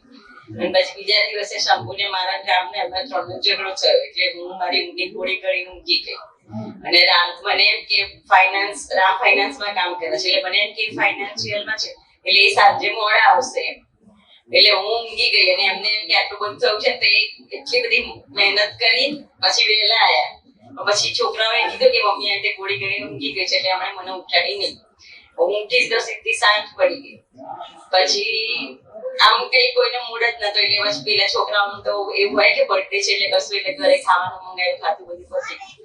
પછી મને તો ખબર જ નથી કે રામ વહેલા ઘરે આવી ગયા. પછી રિયાએ મને કીધું 2-3 દિવસ પછી કે પપ્પા તારા માટે વહેલા ઘરે આવી ગયા હતા પણ તું ઊંઘી ગઈ હતી, આવું બધું થયું. પછી મને એમ થયું કે સારું એટલીસ્ટ મેં એકવાર ફોન કર્યો હોત કે કશું વાત કરી હોત તો બી સારું હતું એમ. પણ પછી મેં રામને કીધું કે સોરી એમ તમે આવી રીતે એટલે મને કે ના મને ખોટું લાગ્યું જ નથી કે મને ખબર છે કે તું તારા મનમાં જે વાત હોય છે ને એને ભૂંસી શકતી નથી એમ. એ વસ્તુ એમની એમ ચિત્ર એમની એમ જ રહે છે મગજ. તો શાસ્ત્રમાં કહે છે કે સ્ત્રી કોઈ વસ્તુ ભૂલી ના શકે. હા એટલે એમની પણ કે હું મને એ સત્સંગમાં આવતા નથી આટલું બધું. એ વિધિ બી એમને વાંધો નહીં, એમ રવિવારે હું કહું તો મારી જોડે કરે ના કરે એવું બધું એમનું કહ્યું. પણ એ એટલું બધું કેટલું બધું કે તમારું ને એમનો ડાયગ્નોસિસ સેમ નીકળ્યો. તમે જે કહો છો ને કે મનને તમે આજે તમે કીધું ને કે મનને સમાધાન આપે એવું ધર્મ બતાવો, તો એ એટલું બધું ઓળખી શક્યા કે તું તારા મનને પૂછી નહીં શકતી. એટલે મેં તો એ દિવસે બી ખોટું નથી લગાડ્યું અને આજે બી ખોટું નથી લગાડતું. એટલે એમણે જ્ઞાન લીધેલું છે. તો જ્યારથી મેં આ વાક્ય સાંભળ્યું ત્યારથી મને મગજમાં એમ થાય કે દાદા કહેતા હતા કે જ્ઞાન એની જાતે કરશે, તમારે કશું કરવું નહીં પડે એમ. એટલે એક બહુ મોટી એમ મજબૂત સાબિતી છે કે જ્ઞાન એની મેળે કામ કરે જ છે. અને મારો જે પ્રશ્ન છે એ છે કે મારી સામે જયારે આવું બધું આવે ને ત્યારે મને ખોટું હજી લાગે છે. હા, પણ મને ખોટું લાગે એટલે કોને લાગે છે? કેવી? બસ પતી ગયું. હા, તમે આ શીખવાડ્યું તું મને. અને તમે આપણા જોધપુર તીવડીમાં બી એક વખત શીખવાડ્યું હતું કે એમ કે પેલું દરિયામાંથી પેલું સૂર્ય તપે એટલે એની વરાળ થાય, પછી વરાળના વાદળા બંધાય, પછી વાદળા એમ કે પાણી સ્વરૂપે નીચે આવે, પછી પાછું એ પાણીથી કાદવ કિચડ બી થાય છે, અને પછી પાછું એનું પાણી તો એ આખી ક્રિયામાં કોઈ કશું કરતું નથી. મને આ બધું સમજાય છે ખરું, પણ હું આ બધી અસરમાંથી છટકી નહીં શકું. છટકવાનો ભાગ આપણે દાદા આપ્યો જ નથી. આ તો તમે તમારું નાખે મારે છટકવાનું છે. આપણે જાણવાનું જ છે, સમજ જ બરાબર કરવાની છે. કશું હલાવવાનો ભાગ છે જ નહીં. દાદા કશી વસ્તુ હલાવી નથી. પણ આપણે પોતે જ ક્યાં ને ક્યાં ક્રિયામાં લાવવા જાવ, ફેરફાર કરવા જાવ, વર્તનમાં લાવવા જાવ ને આપી દીધું. કઈ હલાવવાની વાત જ નથી. અમને એવું આપેલું નથી. કોઈ પણ રીતે તમે દાદાની બધી પુસ્તક કે ચોપડી વાંચો કે એમનો જે લાઈવ સત્સંગ બધું લોકો કેસેટ ને વિડીયો બનાવીને આપે છે, તો જોજો કોઈ પણ રીતે તમારો મેન્ટલ પ્રોબ્લેમ સોલ્વ કરે છે. હા, પણ મને એન્ટી મેન્ટલ પ્રોબ્લેમ ઉભો થાય છે જે આ બધી વસ્તુઓ મને વિચારો જે હોય ત્યારે તમે કીધું તો એકચ્યુઅલીમાં એવું બી હોવું જોઈએ, એટલે એવું હોવું જોઈએ કે ભાઈ એલજી છૂટી પછી મારે એલજી વિશે વિચાર નહીં કરવાનો, પણ મારે ઘરે આવું કે સુઈ જવું કે ઊંઘમાંથી ઉઠું તો બી મારા એ વિચારો ચાલુ હોય છે. તો કે એવી રીતે આ મેન્ટલ પ્રોબ્લેમ સોલ્વ નથી આવવાનું. તમારે જે વ્યવહાર કરવાનો તો આવશે ને, એની જોડે તાર છે તો જ આવવાનું છે ભાગ. એટલે એની મેન્ટલ પ્રોબ્લેમ નથી કહેતા. તો કોઈ ઓરિજિનલ મેન્ટલ પ્રોબ્લેમ કયો કહેવાય? મેન્ટલ પ્રોબ્લેમ રૂટમાં હોય, અવસ્થામાં ના હોય. એ પ્રોબ્લેમ કોઝમાં હોય તમારે. હા, હશે ને એને આજે દાંત બગડે છે તો ઉપર કહે કે રૂટ કેનાલ કરવી પડે છે. રૂટમાં હોય, કોઝમાં હોય તમારે. એટલે પ્રોબ્લેમ જ્યારે એક ઉદય કર્મ ફળ આપવા સન્મુખ થાય ત્યારે તમારી દ્રષ્ટિ કઈ છે એ રીતે ઉદય કર્મને તમે જુઓ છો, ત્યાં આગળ બરાબર કરવાનું છે. એ મેન્ટલ પ્રોબ્લેમ સોલ્વ કરવાનો છે. સમજે ને? આપણા બધા વ્યવહાર કેવા રાડ્યા પછી ડાપણના બધા વ્યવહાર કરે છે. એટલે આલોક પરલોક બે બગાડીએ છીએ આપણે. એટલે મેન્ટલ પ્રોબ્લેમ તમારો વર્તમાન વ્યવહાર જે તમારા હાથમાં નથી એ સુધારો નથી કહેતા મેં તમને, અને તમે એ સુધારવાની વાતો કરો છો. દાદા અમારો કોઈ પણ વ્યવહાર હું ગુસ્સે થતો તો મને એવું ક્યારે નથી કીધું તારો ગુસ્સો બંધ કરજો. અને ધારો કે હું ચોરી કરતો તો મને ક્યારે નથી કીધું તું ચોરી ના કરતો, ચોરી ખોટી વસ્તુ છે, મને એવું કીધું જ નથી. પણ હું કયા આધારે ચોરી કરું છું એ મારું જ્ઞાન બરાબર કરાવી દે છે. સમજ્યા ને? તો તમે લોકો તો હજી આજે દાદાનું ક્રમિક જ્ઞાન જ વાપરો છો. દાદાનો અક્રમ છે. તમે હજી પેલા પાંદડા તોડો છો, ડાળીઓ તોડો છો. દાદા તો રૂટની અંદર દવા નાખી દીધી છે. તમે પેલું વડ હોય તો નાનું હોય કે મોટું હોય? મોટું હોય તો એ વડને કશું અડતા નથી. એ રૂટની અંદર તમારે દવા નાખી દે છે. તો 6 મહિના 12 મહિના 2 વર્ષ સુધી ઝાડ ફૂલી ફાલ્યું જ લાગશે તમને. આ સમજ્યા ને? પણ રૂટમાં દવા નાખી દે ઝાડ એ ફૂલી ફાલ્યું હશે કે પછી પડી જશે? તો કઈ કરવાનું રહ્યું કે જોવા જવાનું રહ્યું? હવે આ તમને સમજાઈ ગયું. એટલે તમે આ પાંદડીના બધું તોડવાનો ભાગ નહીં કરો. એટલે મેન્ટલ પ્રોબ્લેમ સોલ્વ થઈ ગયો. તો મારા સત્સંગમાં તમે આમ કરો, આ દાખલો આપીને તમારી દ્રષ્ટિ શું છે એ બતાવવા માંગુ છું. અને દાદાની દ્રષ્ટિ શું છે? દ્રષ્ટિ એટલે પ્રકાશ. પ્રકાશમાં બધું જેમ જેમ દેખાઈ ગયું એટલે ક્રિયા કરવી પડશે કે ચાલુ થઈ જશે? એવી રીતે છે. આ સમજે કે ના સમજાય? એ દ્રષ્ટિ આખી બરાબર કરીએ છીએ. એટલે મેન્ટલ પ્રોબ્લેમ તમારો સોલ્વ કરીએ છીએ. એટલા માટે કહે છે કે પ્રશ્નોત્તરીથી જ તમારો મેન્ટલ પ્રોબ્લેમ સોલ્વ થાય. કારણ કે અંદર જુદું છે. હવે જો આ નીરવભાઈ છે કે આશીષ છે કે જુદી રીતે સમજે છે, તે આટલી મોટી વાતો કરી તેમ છતાં તે તારી વાતને ક્લિયર ના કરી, ઓર ભૂતવી નાખી તારી વાત. આવું મને નથી રહેતું, આમ સુધારવાનું કરવાનું, એવું મેં કશું કીધું જ નથી. આ સમજાય કે ના સમજાય? એટલે મારે હવે સત્સંગમાં ઘણી વાર કહેવું પડે છે કે ધારો કે પુરુષાર્થ કરવો છે કે પુરુષાર્થ જાગૃતિમાં રહેવું છે, એવું તને વાક્ય આપું કે પુરુષાર્થ કરવો છે તો તું કઈ રીતે લઈ છે પુરુષાર્થ ને? હું મારું જીવન એ રીતે જીવવાની કોશિશ કરું કે હા, એટલે કરવાનું ભાગે રહે. વાત સમજ્યા ને? એ તો જાગૃતિમાં રહેવું તો એ કરવાની ભાગમાં જ રહ્યું ને. વાત સમજાય ને?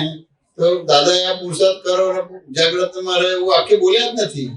હવે તમને જ્ઞાન લીધા પછી પુરુષાર્થ કરો જાગૃતિમાં રહો એ વાક્ય પણ ના બોલાય તમને. વાત સમજાય કે ના સમજાય? હવે વાક્ય બોલશો તો તમારું દાદાનું પ્રેક્ટિકલ જ્ઞાન નહીં આવે તમારે. હવે હું બોલું પણ પછી કાઉન્ટર ક્વેશ્ચન નહીં પૂછો તમે.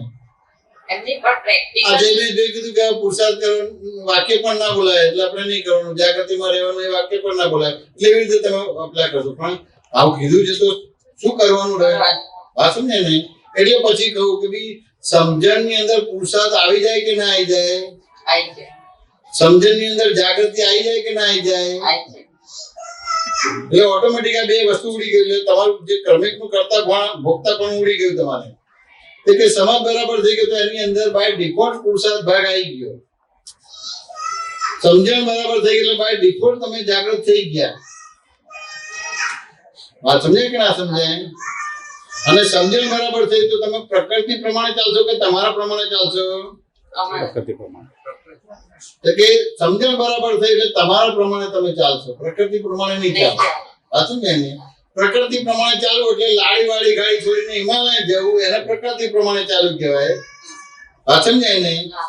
અને આ સમજણ બરાબર થઈ તો તમે તમારે એ લાડી વાળી ગાડીનો ત્યાગ નહીં કરો. હા એટલે તમે તમારા પ્રમાણે ચાલશો પણ સમજણ બરાબર થઈ એટલે અજ્ઞાન ને તમારા બરાબર કર્યું તમે. હા એટલે તમારા પ્રમાણે ચાલ્યા તમે. એટલે આ સમજણ બરાબર થઈ એટલે તમે પ્રકૃતિ જે છે એ પ્રકૃતિ પ્રમાણે નથી ચાલતા. હવે પ્રકૃતિ પ્રમાણે એટલે લાડી વાળી ગાડીનો ત્યાગ નહીં કરો પણ તમારા અજ્ઞાન છે એ ત્યાગ કરશો તમે. આ સમજ્યા કે ના સમજાય? સમજણ બરાબર થઈ એટલે અજ્ઞાન રહ્યું કે જતું રહ્યું? સમજણ બરાબર થઈ ગઈ એટલે અજ્ઞાન જતું એટલે કે સમજણ બરાબર થઈ એટલે અજ્ઞાન જતું રહ્યું તમારે. તમે લાડી વાળી ગાડીનો ત્યાગ કરવાનો રહ્યો? ના તેથી સમજણ બરાબર થઈ તો સમજણ ની અંદર પુરુષાર્થ આવી ગયો એટલે હવે મારે પુરુષાર્થ કરવાનું એ વાક્ય નીકળશે નહીં. પણ આ વસ્તુ મેક્સિમમ આવે છે તમારે. એ તો હવે મારે જાગૃતિમાં રહેવાનું એ પણ નહીં આવે તમારે. આપણે તો સત્સંગનો જવાબ આપું છું ને એટલે એનો મિનિંગ હવે મારે કશું જ નહીં કરવાનું. ના એવું મેં નથી કીધું. એ તો તમે તમારે તો માની લો છો. સાચું ને? એને કે તમને અલગ અલગ પ્રકારની સાયકોલોજી છે એ સાયકોલોજી એ પ્રશ્નો ધારો તમારી સાયકોલોજી ઉડાડે છે બીજું કશું નથી કરતા. આપણે જે આ મેન્ટલ પ્રોબ્લેમની વાત ચાલે છે ને એટલે બીજું પણ એક આ વસ્તુ થઈ કે આપણે 15-16 વર્ષ આપણા શિબિરમાં કન્ટિન્યુઅસ જવાનું બધું થતું હતું અમારે. પછી જોબ લાગ્યા પછી મારે છે ને મેરેજનું ડિસિઝન આવતું નહોતું કે કરવા કે ના કરવા. મેરેજ કરવા કે ના કરવા એનું ડિસિઝન નહોતું આવતું. એટલે પછી એકવાર આપણે એકવાર કામ થયું મારે ત્યારે રાત્રે તમે બધી વાતચીત કરી હતી બધી મારી જોડે. એટલે પછી તમે એટલે મને જે કહેતો મેન્ટલ પ્રોબ્લેમ કેવો હતો કે કુટુંબમાં બધું જે જોયેલું બધું કે સારું મેરેજ પછી કેવા બફાટ થતા હોય છે બધા, આ ઝઘડા થાય ને આ થાય ને ડાયવોર્સ સુધી પહોંચી જાય ને કેટલું બધું. એટલે એ મેન્ટલ પ્રોબ્લેમ એક હતો. પછી તમે વાત કરી હતી કે તું આ બધા તું દાખલા લે છે તારા ફલાણા ઢીકણાના તો તું રામ ભગવાનનો દાખલો કેમ નથી લેતો? તું દાદા ભગવાનનો દાખલો કેમ નથી લેતો? એ આ રીતે તમે જે વાત કરી અને આ રીતે મેન્ટલ પ્રોબ્લેમ સોલ્વ કરી. એટલે તમે મેરેજ કરવાનું નહોતું કીધું અને નહીં કરવાનું એ બંને વાતો એને વ્યવસ્થિતમાં છે. તમે બધા વ્યવસ્થિતમાં હાથ ઘાલો છો. સમજે કે ના સમજે? અમે તમારો વ્યવસ્થિતમાં હાથ નથી ઘાલતા. વ્યવસ્થિત એટલે પરિણામ છે. જે તમે એક્ઝામ આપી છે એનું પરિણામ છે. એમાં હાથ ઘલાય ખરું? પેપરમાં સુધારો થશે ખરું? પરીક્ષામાં બેઠા ને લખી દીધું ને ટાઈમ પૂરો થયો પેલા સુપરવાઇઝરે પેપર લઈ લીધો હવે કેટલા ફેરફાર થશે? એ પેપરની અંદર પૈસા મૂકશો 500 મૂકશો તો પેપરમાં સુધારો થશે? ને ના થાય. તો સુધારો ક્યારે થાય? પરીક્ષા આપતા પહેલા બધું કરવાનો ભાગ રહ્યો. ને નહીં અત્યારે અમારી વાતો તમે આવી રીતે લેજો. પરીક્ષા આવે ત્યારે તમારે ભણવા બેસો. ચાલો ભાઈ સાચું ખોટું લખી નાખો. એટલે તમને જે કઈ પણ થાય છે એક સંયોગ આવે છે વ્યવહારમાં જેમ છે તેમ બોલો છો. મન વચન કારણે વ્યવહાર થાય છે એ બધા બોલો તો પછી તમને બતાવો કે આ શું છે કે શું નહીં. તમને ક્રિયા નથી આપતો. તમારા વ્યવસ્થિતમાં હાથ ગાળવા માટેની વાત નથી કરતો. તમારું અવસ્થિત છે એ પ્રમાણે વ્યવસ્થિત બન્યું છે. આ શું કે નહીં? તો તમે વિધિ બરાબર થાય છે કે નથી થતી, હસબન્ડ વાઈફ જોડે પ્રોબ્લેમ થાય છે, છોકરા જોડે પ્રોબ્લેમ થાય છે, એ વ્યવસ્થિત નો ભાગ થયો. પણ વ્યવસ્થિત શેના આધારે બન્યું? અવસ્થિતના આધારે. તમારી સમજણ એટલે હું કેવી રીતે બિલીફના આધારે આ બધી વસ્તુ બને છે. તો દાદાભાઈ રિલેટિવ ઉપરથી કેવી રીતે છે, બાય રિયલ પરથી શુદ્ધાત્માથી જગતની અંદર વ્યવસ્થિત શક્તિ કરતા છે, એ તમારું અવસ્થિત કરી આપ્યું, એટલે બરાબર કરી આપ્યું. એટલે હવે એ પ્રમાણે ચાલશે તમારું. તેમ છતાં તમારા બધા જ કર્મો ઉભા રાખીને તમને આ જ્ઞાન આપેલું છે. આ સમજાય કે ના સમજાય? એટલે અત્યારે બે વસ્તુ જ રહી, બીજી વસ્તુ ના રહી, અજ્ઞા અને પ્રજ્ઞા. આ સમજાય ને? હવે અજ્ઞા અને પ્રજ્ઞાને થોડું બીજી રીતે સમજવું હોય તો કે આત્મા અને સંયોગ બે જ રહ્યા. તો દાદાએ અનુભવ કરતા કરતા આડા મોટા જગતને ખાલી આટલું નાનું બનાવી દીધું, રહી જેટલું, અંશ જેટલું. શું છે કે આ જગતમાં બે જ વસ્તુ છે, આત્મા અને સંયોગ. આત્મા પરમેનન્ટ છે અને સંયોગ ટેમ્પરરી છે. આ સમજાય ને? હવે પરમેનન્ટ છે એટલે એની તો ચિંતા રહે જ નહીં, કે છે રહે તમારે ના રહે. અને સંયોગ છે એ સંયોગ તમારે ટેમ્પરરી છે, વિનાશી છે, તો એની ચિંતા રહે કે ના રહે? કેમ ના રહે? તો કે સંયોગ વિયોગી સ્વભાવનો છે એટલે એને કાઢવા માટેનું ના રહ્યું તમારે. આ મેન્ટલ પ્રોબ્લેમ સોલ્વ થઈ ગયો. અત્યારે તમને એવું કરી આપ્યું છે એટલે એને બીજી રીતે લઈએ તો તમારું અજ્ઞાન આખું ઊભું રાખ્યું છે, અથવા તો તમારો પૂર્વનો વ્યવહાર બધો જ ઊભો રાખીને નવું જ્ઞાન આપ્યું છે. એટલે નવું જ્ઞાન એ પ્રજ્ઞા થઈ, અને કેવું જ્ઞાન છે એ અજ્ઞા થઈ. આ સમજાય ને? અને અજ્ઞાન અને પ્રજ્ઞાનો દ્વંદ્વ થશે જ. ખ્યાલ આવે ને? જે મને થાય છે એવું લાગે છે પણ એને જોયા જ જાણવા કારણો છે, એને ફેરફાર નથી કરવાનો. એટલે હવે આપણે જાગૃત રહેવાનું, હવે આપણે પુરુષાર્થ કરવાનો, એવું આખે નથી બોલવાનું. એ ચાલ્યા જ કરશે તમારી બધી વસ્તુ. આ સમજે ને? પણ એ અજ્ઞા હારેલી જ છે. છેલ્લે હારે છે ત્યારે હારેલી એવું નથી, એ હારેલી જ છે. આ સમજે કે ના સમજાય? એટલે એ રીતે આખી આજ્ઞા અને પ્રજ્ઞા. પણ પછી આજ્ઞા અને પ્રજ્ઞા નહીં સમજાય તો એને વિગતમાં શું લઈએ? જગતમાં બે જ વસ્તુ છે, આત્મા અને સંયોગ. આત્મા એ તો દરઅસલ આત્મામાં ઇન્વોલ્વ નથી થતો. કોણ ઇન્વોલ્વ થાય છે? તો કે પ્રજ્ઞા. આ સમજે ને? અને સંયોગ એટલે શું થયું? અજ્ઞાનો ભાગ થયો. પણ એને એ અજ્ઞા પ્રજ્ઞા નહીં સમજાય એટલે એને જગતમાં બે જ વસ્તુ છે, આત્મા અને સંયોગ. આત્મા પરમેનન્ટ છે, સંયોગ ટેમ્પરરી છે. પરમેનન્ટ જવાનું નથી એટલે આપણે નિરાંત શું જવાનું રહ્યું કે બીજું રહ્યું તમારે. અને સંયોગ તો વિયોગી સ્વભાવનો છે, આપણે બોલાયો નથી અને આપણે કાઢવાનો નથી. એટલે આ આધિવ્યાધિ ઉપાધિમાં સમાધિ થઈ ગઈ ના થઈ ગઈ? પણ કેવી રીતે થઈ ગઈ? જગત, સંજોગ, વ્યક્તિ, વસ્તુ ખસેડ્યું, મેન્ટલ પ્રોબ્લેમ સોલ્વ કરી દીધો, મનને સમાધાન આપી દીધું.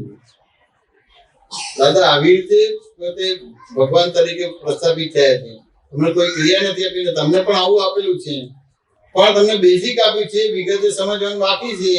પણ વિગતે સમજવાનો જે રીતે પ્રશ્નો તરીકે જે માહોલ બનવો જોઈએ એ આપણો નથી. આપણું વાંચન નથી, બીજું નથી. પણ જે કંઈ પણ વાંચન ને બધી વસ્તુ છે, પણ બધું કે ને હળબડાટ વાળું જ છે. એટલે વાર્તાલાપ ને પ્રશ્નોત્તર એ બધું જે ગામ જવાનું હોય એની જગ્યાએ જે ગામ ના જવાનું હોય એવું બધું પૂછપૂછ કર્યા કરે. વાંચું ને કે ના થયું? એવી સમાધાન થયું કે ના થયું? શું કહે છે નીરવભાઈ? શું કહે છે આશીષ? બરોબર. મેન્ટલ પ્રોબ્લેમ જ છે બધા. હવે અમારા આપતો પુત્ર જોડે રહ્યો ને એને બધા જીવનમાં કુટુંબ પરિવારમાં બધું બહુ જ ઉથલપાથલ થતી હતી.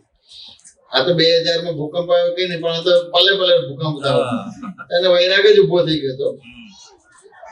આ છે ને? હવે આપણે તો શુદ્ધાત્મા થાય, આપણે તો કુંવારા ના કહેવાય, પહેરેલા ના કહેવાય, ફાઇલ છે એનો નિકાલ કરવાનો હોય, બીજું રહ્યું. અને એ તો આપણને ખબર જ નથી. પહેરવાનું છે ખબર છે, તો ન પહેરવાનું ખબર છે, એ તો વ્યવસ્થિત ના ભાગમાં છે. તો આપણે ન પડવાનો વિકલ્પમાં ઉભો ક્યાં કરવાનો રહ્યો? આ છે ને કે ના સમજાય? અને કોઈનું જોઈને કરવું તો એનું કર્મ છે. તારા કર્મમાં એવું નહીં થાય. તું આંખ નીચીશ તો તારી વાઈફ હારી આવશે તમારે. અને પસંદ કર્યું હોય 500 જણાની ઇન્ટ્રોડ્યુશન પછી પસંદ કર્યું હોય તમારે, તો એ તમારે તાઇફાન તોફાન થાય. સાચું ને? અને પેલું તમારે છે મા બાપે કીધું ને આપણા મા બાપ માટે શ્રદ્ધા આપણે રિયાઝ કરી દઈએ તો જીવનમાં ક્યારેય પ્રોબ્લેમ ના આવે. બને કે ના બને? શું કે છે એના સમાધાન થયું કે ના થયું? સંગીતાબેન વાત સમજાય કે ના સમજાય? એટલે તમારે તો મહેમાન આવે ને એનું સોલ્યુશન ને બધું મન વચન ક્યારે ના બગડે. તમારે મન જે છે એ મેન્ટલ પ્રોબ્લેમ સોલ્વ કરવો પડશે. હા સમજ્યા ને? હવે મેન્ટલ પ્રોબ્લેમ ક્યાં છે? અહંકાર છે ત્યાં સુધી છે. પણ તમારો અહંકાર કયો છે? દર્શન વાળો નથી. ચાર્જ થાય અને ડિસ્ચાર્જ થાય એવું નથી. તમારો ખાલી ડિસ્ચાર્જ જ થાય છે, ચાર્જ નથી થતો એવો અહંકાર છે. એટલે મરેલો અહંકાર છે. એ મરેલો અહંકાર તમને આખું પરફેક્ટ કરવાનો ભાગ લેશે. એ બરાબર કર્યું એટલે એ ચારિત્ર મોહ વાળું તમારે જે જતો ભાગ છે એ મેન્ટલ ભાગ પણ તમારો પરફેક્ટ થઈ જાય. એટલે પછી ગમે તેવું આવશે તો એ બધી જ તમને શક્તિ આપશે. આ સમજે કે ના સમજે? સમાધાન થયું કે ના થયું?